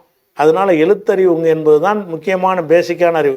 நவீன காலத்தில் எத்தனையோ தொழில்நுட்பம் வந்து விட்டாலும் அந்த எழுத்து மாதிரி உள்ள விஷயம் கிடையாது. இன்றைக்கி பேப்பரில் கொண்டு வந்தால் தான் ஏற்றுக்கிறவாங்கிறான். அந்த மாதிரி இருக்குது. அதனால் எழுதுகோள் என்பது எழுத்தறிவு தான் சொல்லப்படுகிறது தவிர அந்த களமு கிடையாது. அல்லாஹ் வந்து லவ்ஹுல் மஹ்ஃபூல் எழுதி வச்சுக்கிறான்ல, அதையும் களமும்பாங்க. அதல்ல களம் என்பது. களம் என்றால் இது தான். இன்னொரு இடத்துல கூட அல்லாஹ் சொல்கிறான், நூன் ஒல் களமி ஒமா எஸ்து. களமுண்டே ஒரு சூறா இருக்குது. நூன் ஒல் களமி ஒமா எஸ்துரூன். பேனாவின் மீதும் அந்த பேனாவை கொண்டு எதை எழுதுகிறார்களோ அதன் மீதும் சத்தியம்ங்கிறான் அல்லாஹ். நம்ம எழுதுறது தான் குறிக்குது. அதனால் அந்த களம்ங்கிற அத்தியாயத்தில் இந்த இந்த வந்து இதே களம்ங்கிற வார்த்தை இடம்பெற்றிருக்கும் முதல் வசனத்திலேயே. அப்படி விளங்கிக்கணும். அடுத்தது வந்து முஹைதீன் கோலாலம்பூர், சுபுஹ் தொழுகையில் குனூத் ஓதும் போது இமாமை பின்தொடர்ந்து தொழலாமா? ஏனென்றால் இந்த நாட்டில் இது நடைமுறையில் உள்ளது. இப்போ வந்து குனூத்துங்கிறது சுபுஹ் தொழுகையில் வந்து குனூத்து கிடையாது, அது பிதத்து. அவங்க இப்போ தப்பான ஒரு வழிமுறையில் செய்கிறாங்க. வித்தரில் குனூத்து இருக்குன்னு நம்ம சொல்லிக்கிட்டு இருக்கிறோம். இப்போ அங்கே ஷாஃபி மதஹப் இருக்கக்கூடிய மலேசியானா ஷாஃபி தான் இருப்பாங்க. ஷாஃபி மதஹப்பில் இருக்கிற ஊராக இருந்துச்சுன்னு சொன்னால் அங்கே உள்ள பள்ளிக்கு நீங்கள் தொழ போனீங்கன்னு சொன்னால் சுபுஹ் தொழுகையில் அந்த குனூத்தை ஓதுவாங்க. ஓதும்போது அவரை பின்பற்றி நம்ம தொழலாமான்னு கேட்குறீங்க. தாராளமாக தொழலாம். இது பற்றி என்ன, தாராளமாக தொழலாம். அந்த குனூத்தில் மட்டும் நீங்கள் மௌனமாக இருந்துக்கணும், அதை பங்கெடுக்கக்கூடாது. அப்படிலாம் அவர் குனூத்து ஓதும்போது அவரை நம்ம மட்டும் ஓதாமல் இருக்க கூடுமா என்று கேட்டீங்கன்னா அதையெல்லாம் விளக்கக்கூடிய வகையாக ஒரு வீடியோ நம்ம ஏற்கனவே போட்டிருக்கிறோம். அதையும் இப்போ இணைச்சி விட்றோம், நீங்கள் பார்த்துக்கிறங்க. தாராளமாக கலந்து கொள்ளலாம். அந்த குனூத்தில் பங்கெடுக்கக்கூடாது, அவ்வளோதான். இப்படி என்னென்னு கேட்டால், பிதத்து கெட்டது என்பது தனி விஷயம். அப்படி ஒருத்தர் செய்தால் அவரை தொழுகையில் பின்பற்றலாமா என்பது தனி விஷயம். பிதத்து கெட்டதாக இருக்கிற காரணத்தினால் அப்படி செய்கிறவரை இமாமாக ஏற்றுக்கொள்ளக்கூடாது. இமாமா நம்ம நியமிக்கிறது இல்லை, அதை தவிர்க்கணுங்கிறது பல தடவை விளக்கி இருக்கிறோம். ஒரு இடத்துக்கு போகிறோம், பிதத்து செய்கிறவர் தான் இமாமா இருக்கிறார், சிறுக்கு வைக்கல, அவரை ஃபாலோ பண்ணி தொழலாமாங்கிற கேள்விக்கு தான் இந்த பதிலை சொன்னோன்னு வைங்களேன். அப்போ அந்த மாதிரி ஒரு பிதத்து செய்கிறவரை பின்பற்றி தொழுதல் என்பதையும் அந்த பிதத்து கெட்டதுன்னு போய் ரெண்டையும் போட்டு இணைத்து அவர் வந்து விளங்குனதுனால தான் இந்த மாதிரி கேள்வி வருகிறது.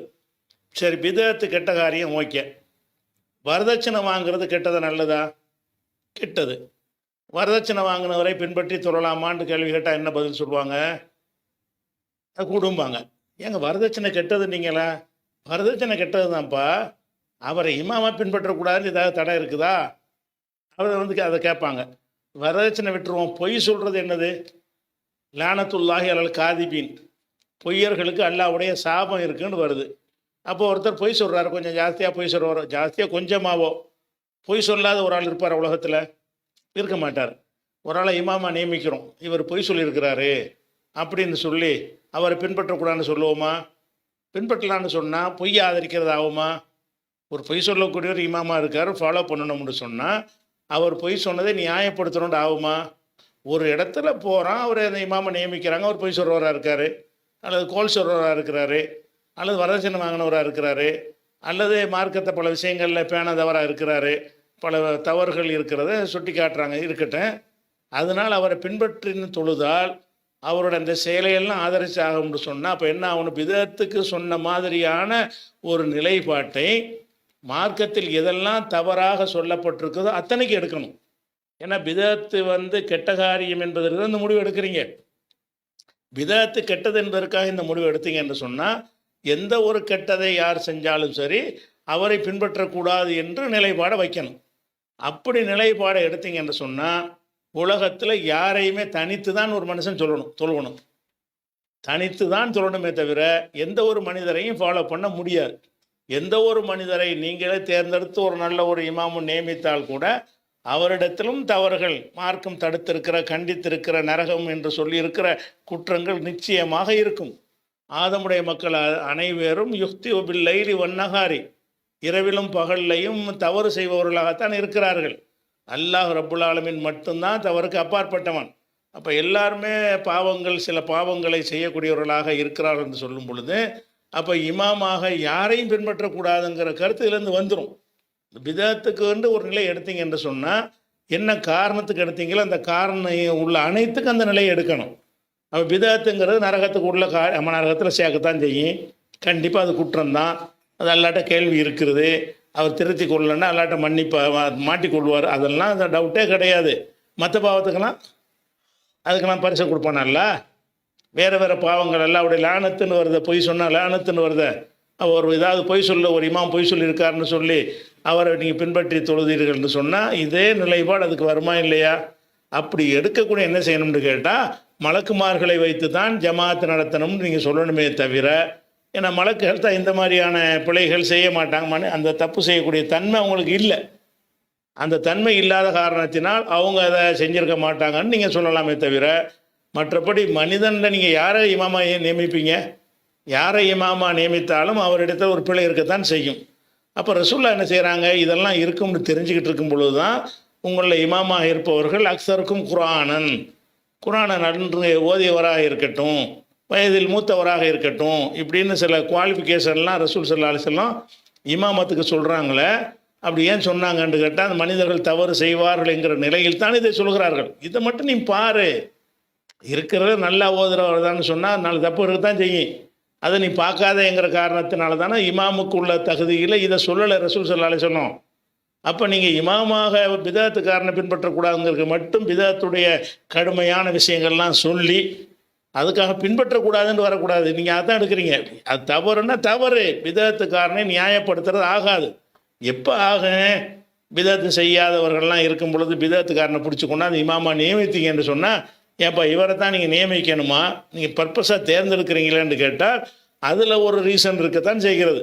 அப்படி இல்லாமல் ஒரு பள்ளிக்கு அந்த ஊரில் ஒரு பள்ளி இருக்குது, நம்ம நிர்வாகத்தில் இல்லை, மற்றவங்க நடத்துகிறாங்க, அவங்க ஒரு ஆள் நியமம் வச்சுருக்கிறாங்க, ஜமாத்துடைய நம்ம கிடைக்கணும், யாராவது ஒரு ஆளை பின்பற்றி தான் ஆகணும், சிறுக்கு வைக்காமல் இருக்காரா, ஓகே, பின்பற்றி தொழுதால் அதை தடுப்பதற்கு இந்த வாதம் பொருந்துமா? அது கூடாதுன்னு சொல்வதற்கு பிதத்திரையை கண்டித்திருக்கிற வசனங்களும் ஹதீஸுகளும் இதை பின்பற்றுவதற்கு ஒரு ஆதாரமாக ஆகுமாண்டா ஆகாது. அது ஆகும் என்று சொன்னால் அனைத்து பாவங்களுக்கும் ஆகும். அதான் நம்ம நிலைப்பாடாக இருக்குமே. ஆனால் அனைத்து பாவங்களுக்கும் இந்த நிலைப்பாடை எடுங்க. அப்படின்னா இனிமேல் இப்போ ஜமாத் தொழுகை ரசூலுல்லாஹ் காலத்தில் முடிந்து விட்டது, அவங்கவுங்க தனியாக தொழுதுக்குங்க, எவனையும் பின்பற்ற முடியாது, எவன்கிட்டையும் தப்பு இருக்கத்தான் செய்யுது, அதனால தப்பு செய்கிறவர்கள் பாவம் செய்கிறவர்கள் குற்றவாளிகள், கண்டிக்கப்பட வேண்டிய காரியங்களை செய்கிறார்கள் அப்படின்னு சொல்லி முடிவெடுக்க வேண்டி வரும். அப்போ எடுத்தால் ஒரே நிலையில் எடுக்கணும்ல. அப்படி எடுக்காமல் பிதத்து தப்புங்கிற சொல்லிட்டு அதனால் பின்பற்றுவது பிதத்தை ஆதரித்தல்னு சொல்வது அது எந்த ஒரு லாஜிக்கும் இல்லை. வாதம் அதான் மெயின் வாதமாக இருக்குது. அந்த வாதத்தில் உண்மையாக இருந்தால் என்ன காரணத்துக்கு அந்த வாதத்தை வைக்கிறீங்களோ அது எல்லா பாவத்துக்கும் பொருந்துமா இல்லையா? பிதத்து நரகத்தில் சேர்க்குங்கிறது தானே காரணம். பொய் நரகத்தில் சேர்க்காதா, பொய் சொல்லி எல்லாம் மன்னிக்கலாண்டா நரகத்தில் சேர்க்காதா, ஃப்ராடு பண்ணி எல்லாம் மன்னிக்கலாண்டா நரகத்தில் சேர்க்காதா, அதெல்லாம் எல்லாம் நரகத்தில் சேர்க்க தான் செய்யும். அப்போ நரகத்தில் பாவங்கள்லாம் நரகத்தில் சேர்க்கும் எல்லாம் மன்னிக்கலன்னா. அப்போ எல்லா பாவங்களுமே நரகத்தில் சேர்க்கக்கூடியதாக இருக்கும் பொழுது அப்போ இந்த ஒரு பாவத்துக்கு மட்டும் அப்படி ஸ்பெஷல்னு நீங்கள் சொல்லி பின்பற்றக்கூடாதுன்னு சொன்னால், பின்பற்றக்கூடாதுங்கிறதுக்கு தனி ஆதாரத்தை கொண்டாந்து காட்டுங்க. தனி ஆதாரம் இல்லை, மொத்த பாதமே இதில் தான் நிற்கிது. பிதத்து செய்வார்கள் என்றே கருத்து தரக்கூடிய ஹதீஸ்களும் இருக்கிறது. நேரம் தாழ்த்தி தொழுவார்கள்ங்கிற ஹதீஸ் இருக்கிற மாதிரி தொழுகையிலேயே தவறு செய்வார்கள். பிதத்து செய்கிறன்னா தவறு தானே, தொழுகையில் பிதத்து செய்கிறது. அப்படி தவறு செய்யக்கூடியவர்களும் பின்னாடி வருவார்கள். அவங்க தப்பு செஞ்சாங்கன்னா அது அவங்கள செஞ்சது, நீங்கள் பாட்டுக்கு ஃபாலோ பண்ணி தொழுவுங்க, உங்களை பாதிக்காது என்ற ஹதீஸ்களும் இருக்கிறது. நேரம் தாழ்த்தி தொழுவார்கள் என்கிற ஹதீஸ் இருக்கிற மாதிரி நேரத்தை மென்ஷன் பண்ணாமல் தொழுகைக்கு உள்ளே பிழை விடுவார்கள், அப்படிப்பட்ட இமாம்களும் வருவார்கள் என்கிற ஹதீஸும் இருக்கிறது. அதுக்கு உதாரணமாக எடுத்துக்கொண்டீர்கள்னா புகாரியில் 694வது ஹதீஸ் இருக்கிறது. எப்படி வருது? அதில் அபூ ஹுரைரா அறிவிக்கிறாங்க, ரசூலுல்லாஹ் சொன்னதாக அறிவிக்கிறாங்க, யுஸல்லூன லக்கும், உங்களுக்கு அவர்கள் தொழுகை நடத்துவார்கள். எவர்கள்னு வரல, பின்னாடி உள்ள இமாம்கள் தொழுகை நடத்துவார்கள். ஒயின் அசாபு, அந்த தொழுகையில் அவர் சரியாக அவர்கள் செய்தார்களே ஆனால் ஃபலக்கும், அது உங்களுக்கும் அது சரியானதாக அமைந்துவிடும். அந்த தொழுகையை சரியாக செஞ்சிட்டாங்கன்னு சொன்னால் உங்களுக்கும் சரியாகிவிடும். ஒயின் அகுத்தவு, அந்த தொழுகிற தொழுகையில் பிழை விட்டார்கள் என்று சொன்னால், ஹத்தனா தவறு, தொழுகிற முறைக்கு மாற்றமாக ஒன்றை செய்வது அல்லது தொழுகையில் செய்ய வேண்டியதை விட்டு விடுவது, அதான் ஹத்தங்கிறது. ஒயின் அகுத்தவு, அவர்கள் அந்த தொழுகையில் பிழை செய்தார்கள், நேரம் தவறுன விஷயம் கிடையாது, இது பிழை செய்தார்கள் என்று சொன்னால் ஃபலக்கும், அப்போது உங்களுக்கு நல்லது தான். அலைஹிம், தப்பு அவங்க மீது வந்துவிடும். அவங்க ஏதாவது தொழுகையில் இல்லாத ஒன்றை ஏதாவது செஞ்சிட்டாங்கன்னு சொன்னால் நீங்கள் பாட்டுக்கு பின்பற்றி தொழுவுங்க, உங்களுக்கு தொழுகை செல்லும். அலைஹிம், அவங்களுக்கு நல்லா கேள்வி கேட்பான், ஏன் இப்படி செஞ்சேன்னு கேள்வி அவங்களுக்கு தானே தவிர ஃபாலோ பண்ண உங்களுக்கு இல்லை. எப்படி வாசகம் தெளிவாக வருது? ஒயின் அஹ்தவு, அந்த இமாமா இருப்பவர்கள் பிழை விட்டார்கள் என்று சொன்னால், பிழைன தொழுகைக்குள்ள பிழை விட்டார்கள் என்று சொன்னால் ஃபலக்கும் உங்களுக்கு பாதிக்காது, உங்களுக்கு அது கூடிவிடும். லக்கும் என்றால் உங்களுக்கு அது கூடிவிடும். அலைஹிம் அவர்களுக்கு கேடாக அமையும். ஏன் தொழுகையில் இல்லாத ஒன்றை செஞ்சாங்க, எதுக்கு கூட்டினாங்க, எது குறைச்சாங்க, எதுக்கு பிழை விட்டார்கள் என்ற கொஸ்டின் அவங்களுக்கு இருக்கே தவிர ஃபாலோ பண்ண உங்களுக்கு இல்லை. இதை தவிர இதுக்கு என்ன அர்த்தம்? இது நேரம் தவறி தொழுகிறதை அது பேசுகிறது. நேரம் தவறி தொழுகிறது இல்லாமல் தொழுகைக்கு உள்ளே பிழை விடுவது எப்படி நல்லா வருது? சல்லூன் நடக்கும், உங்களுக்கு அவர்கள் தொழுகை நடத்துவார்கள். ஃபைன் அசாபு அவர்கள் அதை சரியாக செய்தால்னா தொழுகைக்கு உள்ள காரியங்கள் அத்தனையும் கரெக்டான முறையில் செய்தார்களே ஆனால் ஃபலக்கும் அது உங்களுக்கு ஏற்புடையது, உங்களுக்கு நல்லதாக அமைந்துவிடும். பொய் நகுத்தவோ அவர்கள் பிழையாக விடுவார்கள் என்று சொன்னால் ஃபலக்கும் உங்களுக்கு அது கூடிவிடும். அலைஹிம் அவர்களுக்கு அது குற்றமாகிவிடும். அப்போ தவறாக இமாம வந்து முன்ன பின்ன பிதஅத்தை செஞ்சால் கூட நீங்கள் ஃபாலோ பண்ணி தொழுதால் உங்களை பாதிக்காது, அவங்கள தான் பாதிக்கும். அந்த கருத்தை தெளிவாக சொல்லக்கூடிய ஹதீஸு புகாரி 694 ஹதீஸில் இருக்கிறது. இதில் வந்து முஸ்னத் அபு யாலாவில் இதுவும் சரியான ஹதீஸ் தான். அதில் என்ன வருதுன்னா, சயாத்தி அக்வாமும் சில கூட்டத்தார்கள் பின்னாடி உருவாவார்கள். சல்லூன லக்குமு சலாத்த அவங்க உங்களுக்கு தொழுகை நடத்துவார்கள். ஃபைன் அத்தம்மு அந்த தொழுகையை பூரணமாக அவர்கள் செய்தார்களே ஆனால் ஃபலகும் வழக்கும் அது உங்களுக்கு நல்லது, அவர்களுக்கு நல்லது. தொழுகையை பூரணமாக செய்தார்களே ஆனால் ஃபலகும் அவர்களுக்கும் நல்லது, வழக்கும் உங்களுக்கும் நல்லது. ஒயின் நக்கசு தொழுகையில் குறை வைத்து விட்டார்கள் என்று சொன்னால், நேரத்தை பற்றி பேசவே இல்லை, குறை வைத்து விட்டார்கள் என்று சொன்னால் அலைஹிம் அது அவர்களுக்கு கெட்டதாகிவிடும், வழக்கும் உங்களுக்கு நல்லதாகிவிடும், உங்களுக்கு பாதிக்காது. அப்போ இமாம்கள் தொழுகையில் சில பிழைகளை தவறுகளை செய்தால் அதுக்கு பின்னாடி பின்பற்றவனுக்கும் பாதிக்காது என்று தெளிவான ஒரு ஹதீஸ் எதில் இருக்கிறது? முஸ்னத் அபு யாலாவுலையும் இருக்கிறது, புகாரிலையும் இருக்கிறது. இது நேரத்தை குறித்ததாக உள்ள ஹதீஸ் கிடையாது, தொழுகைக்குள்ள செயல்களை குறித்ததாக வருகிறது. அதனால இமாமு பிதஅத்து செய்தார்னு சொன்னால் அந்த பிதஅத்து கூட ரெண்டு வகையாக இருக்குது, அதை நீங்கள் விளக்கி கொள்ளணும். ஒன்று, அவர் பிதஅத்து செய்கிறவராக இருப்பார், அந்த இபாதத்தில் பிதஅத்து இல்லாமல் செய்கிறவராக இருப்பார். அவர் பிதஅத்தான சில சடங்கு சம்பிரதாயங்களில் நம்பிக்கை வச்சவராக இருப்பார். மேராஜ் நோன்பு வைப்பார், அதுமாரி அது விழா கொண்டாடுவார், இது மாதிரி பிதஅத்தை செய்கிறவராக இருப்பார். தொழுகையை கரெக்டாக செய்வார், அப்போ பின்பற்றலாமான்னு அப்போ நீங்கள் பின்பற்றலாம். தொழுகையிலேயே பிழை செய்கிறவராக இருக்கிறார். அப்படி இருந்தால் அந்த பிழையினால பிதஅத் தானே. தொழுகையில் பிழை செய்கிறதுனா என்னது? பிதஅத்து இல்லாத செய்கிறது தானே. அப்போ தொழுகைக்குள்ளே பிழை செய்தால் என்னங்கிறது தான் இந்த ஹதீஸு விடை. இந்த ரெண்டு ஹதீஸ்களும் புகாரில் நான் எடுத்து காட்டிய 694வது ஹதீஸும் முஸ்னத் அபு யாலா ஹதீஸும் வந்து தொழுகைக்கு உள்ளே செய்கிற பிழையை சொல்கிறது. இப்போ குனூத்து சுபு குனூத்து ஓதுறன்னு செய்கிறாருன்னு வைங்களேன், அவர் ஓதுனாருன்னா நீங்கள் அதை வந்து தப்பில் ஃபாலோ பண்ண தேவையில்லை, பொதுவான ஒரு விஷயம் இருக்கிறது. அதில் நீங்கள் ஃபாலோ பண்ணாமல் இருந்துட்டு அவரை பின்பற்றி தொழுதால் நீங்கள் அந்த பிதஅத்தை ஆதரிச்சது ஆகுமா?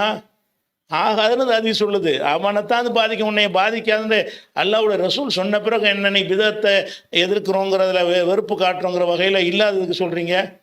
இருக்கிறதான் சொல்லணும்.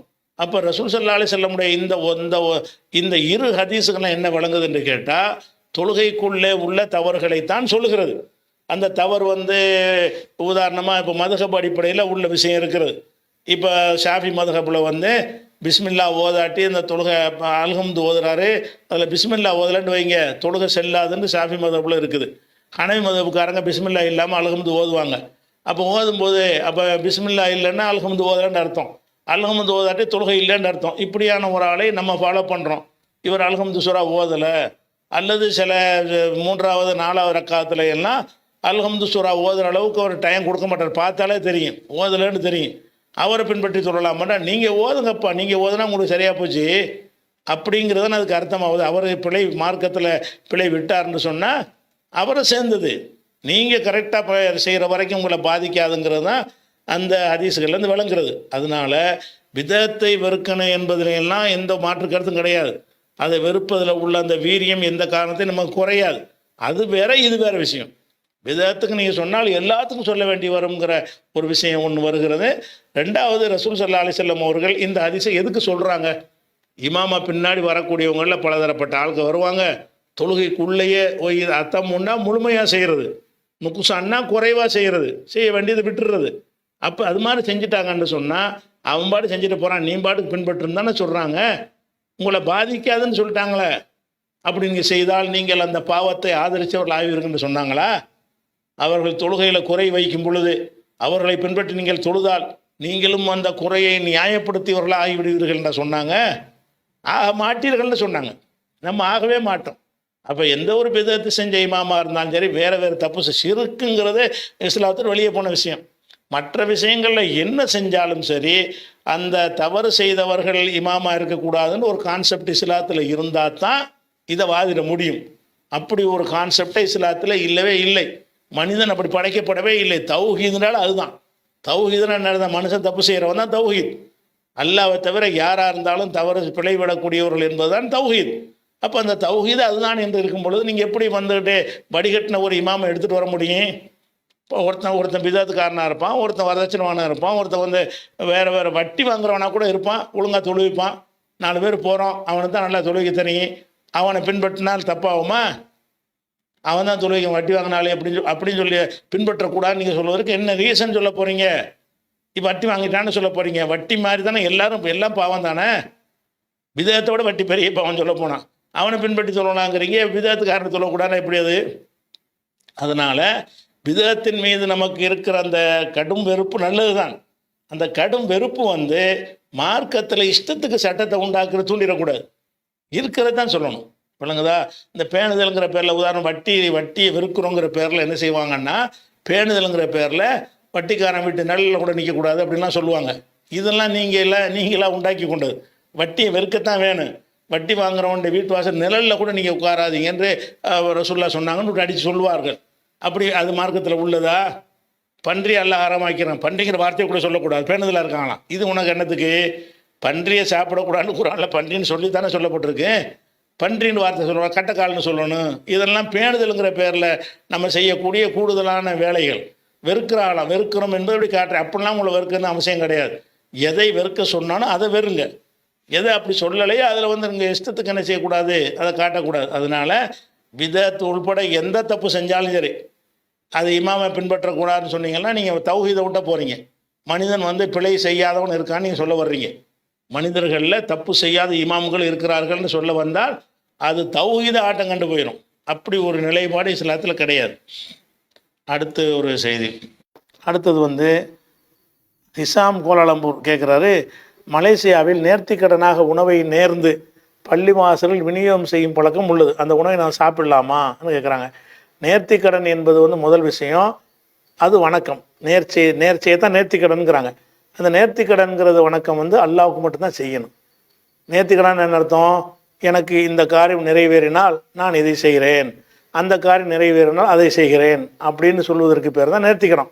தீராத வயிற்று வலியாக இருக்குது, இறைவா அந்த வயிற்று வலியை நீ குணமாக்கினால் நான் ஒரு 100 ஏழைக்கு சாப்பாடு போடுறேன் அப்படிங்கிறீங்க. அல்லது இந்த தலைவலியை நீ குணமாக்கினால் நான் ஒரு 4 ரக்காத் தொழுகிறேன்னு வைக்கிறீங்க. அல்லது இந்த நோய் எனக்கு குணமாகுமையானால் ஒரு 10 நாளைக்கு நோன்பு வைக்கிறேன். நேர்ச்சை எதுவாக வேண்டாலும் இருக்கலாம். நேர்ச்சை என்பது மார்க்கம் அனுமதித்திருக்கிற எந்த காரியத்தை வேணாலும் செய்யலாம். தான தர்மங்கள் மார்க்கத்தில் எது வணக்கம்னு சொல்லப்பட்டிருக்கிறதோ எதை வேண்டாலும் நேர்ச்சை பண்ணலாம். தொழுகையை நேர்ச்சை பண்ணலாம், நோன்பு வைப்பதாக நேர்ச்சை பண்ணலாம், அதே மாதிரி தர்மம் செய்வதாக நேர்ச்சை பண்ணலாம், ஹஜ்ஜு செய்வதாக கூட. ஹஜ்ஜுக்கு போயிட்டு வந்துட்டீங்க, இப்போ ஒரு அந்த காரியம் நிறைவேறினால் இன்னொருக்கா ஹஜ்ஜு செய்கிறேன் நேர்ச்சை செய்யலாம். உம்ராவுக்கு நேர்ச்சை செய்யலாம். எதெல்லாம் மார்க்கத்தில் உள்ளதாக இருக்கிறதோ அது எதுக்கு வேணாலும் நீங்கள் நேர்ச்சை செய்யலாம். ஆனால் அந்த நேர்ச்சை வந்து என்னவாக இருக்கணும்னா அல்லாஹ்வுக்காக மட்டும் செஞ்சதாக இருக்க வேண்டும். ஆனால் அந்த நேர்ச்சிக்கடன் என்பது வந்து நடைமுறையில் எப்படி இருக்குன்னு கேட்டால், இன்றைக்கி உள்ள தமிழகத்தில் உள்ள நடைமுறை மலேசியாவில் தான் அப்படி தான் இருக்கும். அவங்க நடைமுறை பிரகாரம் பள்ளிவாசலுக்கு நேர்ச்சின்னு அனுப்புறதுலாம் அப்துல் கார் ஜிலானி பேரில் செய்கிறாங்க. அப்துல் கார் ஜிலானி ஒருத்தர் இருக்கார்ல, மொய்தீன் ஆண்டவர் பள்ளிவாசலுக்கு பேர் மொய்தீன் ஆண்டவர். மொய்தீன் ஆண்டவருக்கு நேர்ச்சை பண்ணி அவருக்கு உரிய உணவுன்னு சொல்லி கொண்டாந்து அனுப்பிவிட்டார்களே, ஆனால் அது ஹராம் ஆயிரும். அல்லாதவர்களுக்குன்னு பூஜிக்கப்பட்ட எதுவாக இருந்தாலும் ஹராம் ஆயிரும். அந்த நேர்ச்சை என்பது என்னவாக இருக்கணும்? இவன் எதுக்கு நேர்ச்சை செஞ்சான்? அல்லாஹ்வுக்காக நேர்ச்சை செஞ்சானா, எனக்கு இந்த காரியம் நிறைவேறினால் நான் 10 ஏழைக்கு இறைவா நான் சாப்பாடு கொடுக்குறேன் அப்படின்னு சொல்லிவிட்டு பள்ளிவாசல் வச்சு கொடுக்கட்டும், நடுத்தூரில் வச்சு கொடுக்கணும், பஞ்சாயத்து கிடையாது. ஆனால் அது யாருக்கு செஞ்சதாக இருக்கணும்? அல்லாஹ்வுக்கு செஞ்சதாக இருக்கணும். அல்லாதவர்களுக்கு நேர்ச்சை பண்ணினானே ஆனால் அதை நம்ம தவிர்க்கணும். எந்த அளவுக்கு என்று கேட்டால், ரசூலுல்லாஹ்வுடைய அபூதாவுதில் ஒரு ஹதீஸ் வருது. ரசூலுல்லாஹ்வுடைய காலத்தில் ஒரு மனிதர் நேர்ச்சை பண்ணுறாரு. எப்படி செய்கிறாருன்னு கேட்டால், ஒரு ஒட்டகத்தை அறுத்து ஏழைகளுக்கு கொடுக்குறேன்னு நேர்ச்சை பண்ணிடுறாரு. அல்லாவுக்காக தான் பண்ணுறாரு. அதில் என்ன செய்கிறாருன்னா ஒரு வார்த்தையை சேர்த்துறாரு. என்ன சேர்க்குறாருன்னா புவானாண்டு ஒரு இடம் இருக்குது, அந்த பகுதியில் இருந்திருக்குது, இப்போ இருக்கான்னு தெரியல. அந்த புவானாங்கிற இடத்துல வச்சு நான் ஒட்டகத்தை அறுப்பேன்னு நேர்ச்சி பண்ணுறாரு. ஒட்டகத்தை அறுப்பேன்னு முட்டையை நேர்ச்சி பண்ணாமல் அந்த புவானாங்கிற இடத்துல வச்சு அறுப்பேன்னு நேர்ச்சி பண்ணுறாரு. இப்படி நான் பண்ணிட்டேன், இதை செய்யலாமான்னு ரசூல்லா வந்து கேட்குறாரு. அப்போ ரசூல்லா கேட்குறாங்க, அது என்ன புவானாண்டு குறிப்பிட்டு சொல்லி அந்த இடம் என்ன இடம், அதில் ஏதாவது ஜாகிலியா காலத்தில் அறியாமை காலத்தில் வழிபாடு நடந்த விஷயங்கள் ஏதாவது அங்கே இருக்குதா, அங்கே ஏதாவது திருவிழாக்கள் நடக்குமா, பிற மத பண்டிகைகள் நடக்கக்கூடிய அது மாதிரி ஒரு இடமான்னு கேட்குறாங்க. அவர் இல்லைங்கிற சாதாரண இடம் தான் அப்படிங்கிறார். சாதாரண இடமா தான் செஞ்சுட்டு போ அப்படிங்கிறாங்க. அப்போ அல்லாவுக்கு செஞ்ச நேர்ச்சியை கூட இந்த மாதிரி வேறு வேறு வழிபாடுகள் நடக்கிற இடத்துல வச்சு நிறைவேற்றக்கூடாதுன்னு இருக்குது. அப்படி இது அபுதாபில் வரக்கூடிய ஹதீஸ். அதனால் நம்ம நேர்ச்சி செய்வதாக இருந்தால் அல்லாவுக்கு செஞ்சால் நிறைவேற்றணும், அல்லாவுக்காக தான் செய்யணும். ஆனால் நீங்கள் பள்ளிவாசலில் சாப்பாடு கொடுத்து விட்றாங்க என்பதை நீங்கள் விசாரிக்கணும். எங்களுக்கு தெரியலை எதுக்கு எந்த மாதிரி பழக்கம் உங்கள் ஊரில் இருக்குங்கிற உங்களுக்கு தான் தெரியும். அந்த நேர்ச்சியை மைதினாண்டவருக்கு நேர்ச்சி செஞ்சுருப்பார்களே ஆனால் அது கூடாது. அல்லது ஒரு அவுளியாவுக்கு நேர்ச்சி பண்ணி ரசூல்லாவுக்கும் நேர்ச்சி பண்ணி சாப்பாடை கொடுத்து விட்டார்களே ஆனால் அது பூஜை செய்யப்பட்டதில் பச்சை ஹராமாக போயிடும். அப்படி இல்லாமல் அவங்களுக்கு ஏதோ ஒரு துன்பங்கள் ஏற்பட்டு இந்த துன்பத்தை அல்லாஹ் நிறைவேற்றினால் அல்லாவுக்காக நான் இதை செய்கிறேன் அப்படின்னு சொல்லி கொடுத்து விட்டார்களே ஆனால் பள்ளிவாசலில் கொடுத்து விட்டாலும் சரி, எங்கே கொடுத்து விட்டாலும் சரி, அந்த உணவு ஹலாலான உணவு தான், சாப்பிடலாம், தப்பு கிடையாது. அதே மாதிரி கோலாலம்பூர்லேருந்து ஹைராங்கிறவங்க கேட்குறாங்க. என்ன கேட்குறாங்கன்னா, குர்ஆனில் 4 வேதங்கள் பற்றி குறிப்பிடப்பட்டுள்ளது. வேதங்கள் 4 என்று சொல்லி கொடுக்கின்றனர். அப்படி என்றால் மற்ற நபிமார்களுக்கு வேதம் கொடுக்கப்படவில்லையா, இல்லை குர்ஆனில் இது மட்டும் கூறப்பட்டிருக்கிறதான்னு கேட்குறாங்க. இந்த கேள்வி ஏற்கனவே ஒரு சகோதரர் விரிவாக கிட்டத்தில் தான், அது ரொம்ப நாள் ஆகலை, கிட்டத்தெல்லாம் கேட்டிருக்காரு. 4 வேதம் மட்டும்தானாங்கிறத கேட்டு மிக விளக்கமாக அதுக்கு பதில் சொல்லியிருக்கிறோம். அதை இன்னொருக்கு இப்போ போட்ட கிட்டத்தில் போட்ட மாதிரி வந்துடும். இப்போ தானே போட்டிருக்கிறோம், அந்த வீடியோ உங்களுக்கு போட்டால் கூட ரிப்பீட் மாதிரி போயிடும். அதனால் அதனுடைய லிங்க்கை நம்ம போட்டுக்கிறோம். லிங்க் என்ன செய்கிறோம், அந்த கீழே கமாண்ட் செக்ஷனில் ஏற்கனவே இது 4 வேதம் பற்றின கேள்வி இருக்குல்ல, அதனுடைய லிங்க்கை நம்ம அதை போட்டு விட்றோம். நீங்கள் அதை பார்த்து அதில் தெரிஞ்சுக்கிறங்க. 4 வேதம் கிடையாது, குர்ஆனில் குறிப்பிடப்பட்ட வேதம் 4.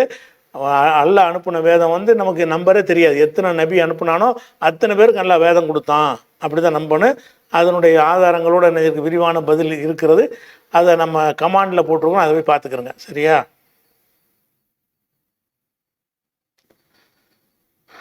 அடுத்தது ஆசி நசியா ஷா ஆலம் கேட்குறாங்க. நாம் ஒருவருக்கு ஏதாவது தவறு இழைத்து விட்டால் அல்லது மனம் புண்படி பேசிவிட்டால் இனி இப்படி செய்ய மாட்டேன் என்று அல்லாஹ்விடம் மன்னிப்பு தேடினால் போதுமானதா, இல்லை சம்பந்தப்பட்ட நபர் கண்டிப்பாக மன்னிக்க வேண்டுமா? சம்பந்தப்பட்ட நபர் மன்னிக்க தயாராக இல்லாமல் இருந்தால் இறைவனிடத்தில் மன்னிப்பு கேட்பது நிலை என்ன அப்படின்னு கேட்குறாங்க. அதாவது மனிதருடைய தவறுகளை அல்லாஹ் மன்னிக்க மாட்டாங்க, நல்லா விளைவிக்கணும். நீங்கள் என்ன தான் இருந்தாலும் சரி, ஒரு மனித உரிமைன்னு அல்லாஹ் கொடுத்து விட்டான். ஒரு மனிதனுக்கு நீங்கள் அநியாயம் செஞ்சீங்க என்று சொன்னால் அவன் மன்னிக்காத வரைக்கும் அல்லாஹ் மன்னிக்கவே மாட்டான். சொர்க்கம் நரகம்லாம் தீர்ப்பளித்த பிறகு சொர்க்கத்துக்கு நுழைவாங்கல்ல, அந்த பாலத்தையெல்லாம் கடந்து போயிடுவான். அந்த இடத்துல தான் மனிதர்களுடைய கணக்கு தீர்க்கிற சபைன்னு ஒன்று அல்லாஹ் நியமிப்பான். அங்கே வச்சுக்கிட்டு தான் என்ன செய்வீங்க, எனக்கு அவன் செஞ்சான்னு ஒரு கம்ப்ளைண்ட்டாக பண்ணுவேன். அங்கே வச்சு என்ன செய்வான்டா, அல்லாஹ் நம்முடைய அமல்கள்லாம் பிடிங்கி அவனுக்கு கொடுத்துருவான். அவனுடைய பாவத்தைலாம் நம்ம தலையில் போட்டுருவாங்கிற அளவுக்குள்ள ஒரு பாரதூரமான விஷயம். அதனால் மனித தவறுகளுக்கு நாம் அல்லாட்ட மன்னிப்பு கேட்டால் எடுபடாது, அல்லாஹ் மன்னிக்க மாட்டான். ரசூலுல்லாஹ் சொல்கிறாங்க, மண் காணத்துலஹு மல்லமத்துன் மண் காணத்து ஐந்தஹு மல்லமத்துன் லியஹிஹி, யாராவது தன்னுடைய சகோதரனுக்கு அநியாயம் செய்து இருந்தால் சொல்லியத்த ஹல்லல்ஹு மின்ஹு, அதிலிருந்து அவன் என்ன செய்யணும், மன்னிப்பு கேட்டு கொள்ளட்டும். அவன்கிட்ட போய் சம்மந்தப்பட்டவன்கிட்ட போய் பரிகாரம் செய்து கொள்ளட்டும். ஏன்னு கேட்டால் ஃபைன்னஹு லைஸ தம்ம தீனாரும் உலா திருகமுன், அங்கே திருகம் தீனாருக்கெல்லாம் வேலை இல்லை. மறுமை நாளில் தங்க காசுகள் வெள்ளி காசுகள் எல்லாம் வேலை இல்லை. மின் கபடி யூஹதில் அஹிஹி மின் ஹசனாத்திஹி, இவன் யாருக்கு அநியாயம் செஞ்சானோ அவனுக்காக இவனுடைய நன்மைகளை பிடுங்கி கொடுக்கப்படும். இப்போ இல்லம் எக்குள்ள ஹசனாத்துன், அவனுக்கு நன்மையை ஒன்றை எதுவுமே நன்மை இல்லாமல் இருந்தால் உஹித மின் செய்யாத்தி அஹிஹி, அந்த எதிரியுடைய தீமைகளை எடுத்து துரிகத்தில் இவன் மீது போடப்படும்னு சொல்கிறாங்க. அப்போ மனிதனுக்கு செய்த பாவங்களை பொறுத்த வரைக்கும் அந்த மனிதன் மன்னிக்கணும். மன்னிக்கலைன்னு சொன்னால் எவ்வளவு நுணுக்கு அல்லாஹ் ஒரு கணக்கு வச்சுருப்பான். அந்த கணக்கு பிரகாரம் இதுக்கு இவ்வளவு இதுக்கு இவ்வளோன்னு கணக்கு வச்சுருப்பான். அந்த அடிப்படையில் நீ இவனுக்கு 1 லட்ச ரூபா கொடுக்கணும், 1 லட்ச ரூபாய்க்கு 1 மாத தொழுகையை கொடு, உதாரணத்துக்கு தான், ஏதோ ஒன்று கணக்கெல்லாம் வச்சுருப்பான்.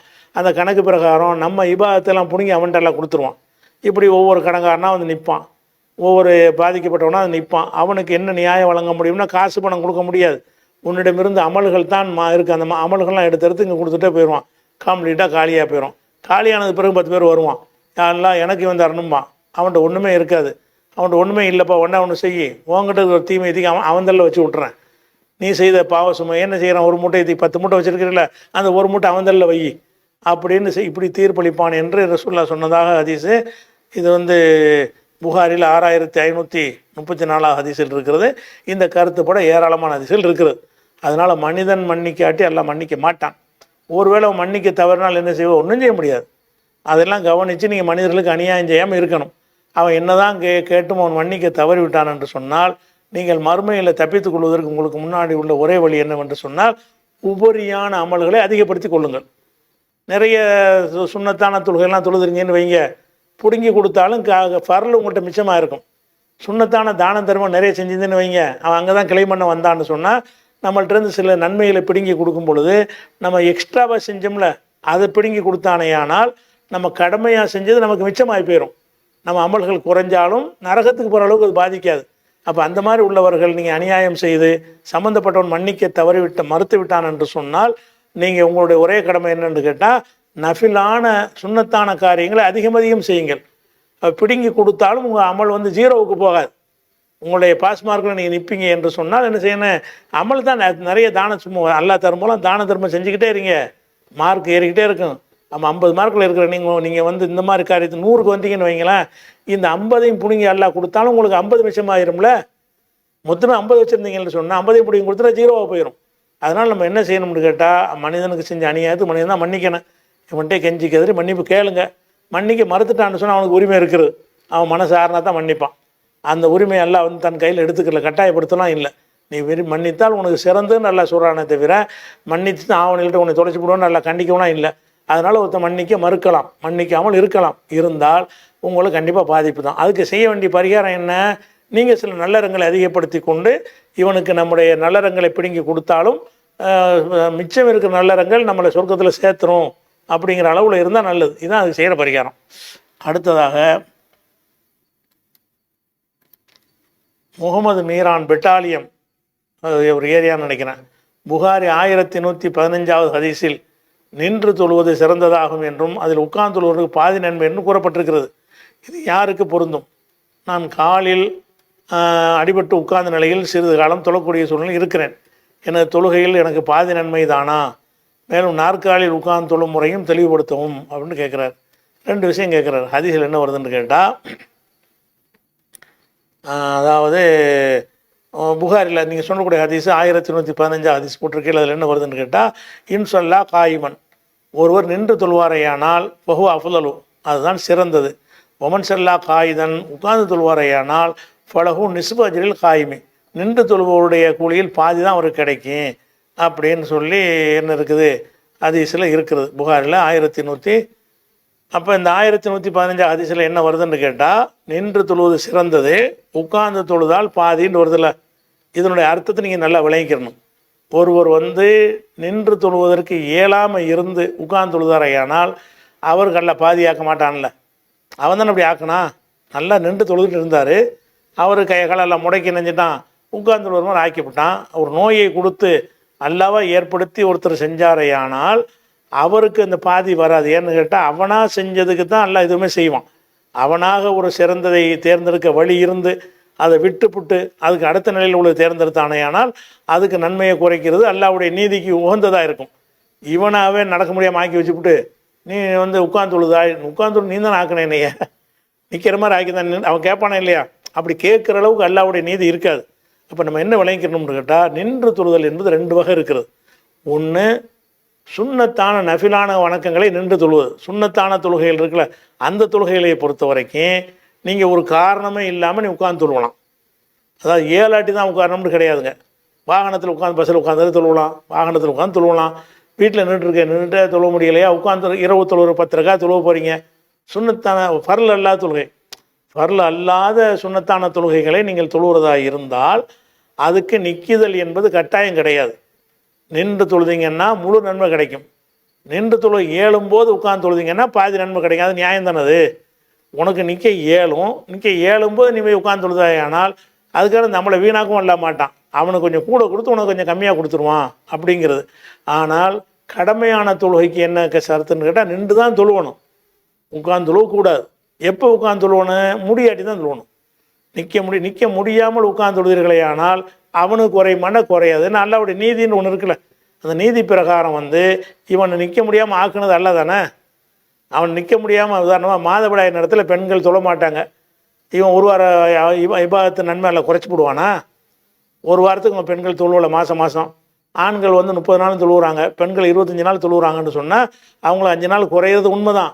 குறைஞ்சதுனால அவங்களுடைய நன்மை குறையுமா? அல்லாஹ் அப்படி ஏற்படுத்திட்டு உனக்கு 5 நாள் தொழுகையை குறைக்கிறேன்னு நல்லா சொல்லுவானா? அவனா ஏற்படுத்தின காரணத்தினால அல்லாஹ் என்ன செய்ய மாட்டான், அந்த கருணையை கொண்டு அதை நிறைவு செஞ்சிருவான். அல்லாவுடைய நீதி ஒன்று இருக்கிறது, அந்த நீதிக்கு ஏற்றவாறு தான் என்ன செய்ய நம்ம எல்லா முடிவுமே எடுக்கணும். அதன் அடிப்படையில் அல்லாவே என்னை படுக்கிற நிலை ஆக்கிவிட்டான்னு சொன்னால் அவனை போய்ட்டு நின்று தொழுவ நல்லா கேட்பானா?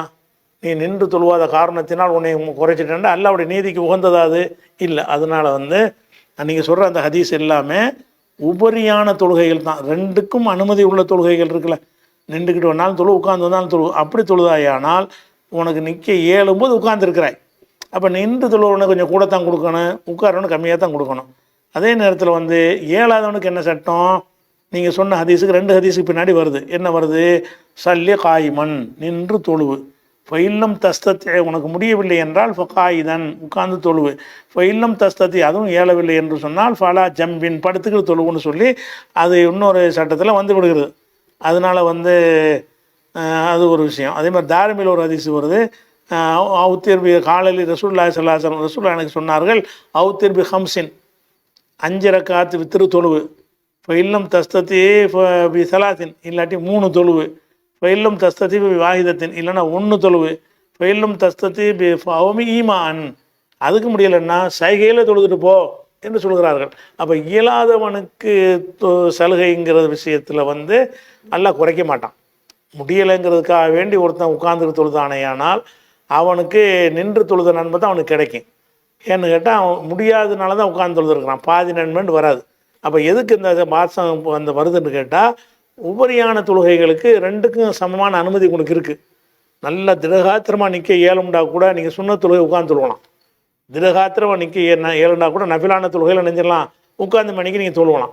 அப்படி தொழுதீர்களே ஆனால் அப்போ நின்று தொழுகிறவனுக்கு கொஞ்சம் கூட தானே கொடுக்கணும்.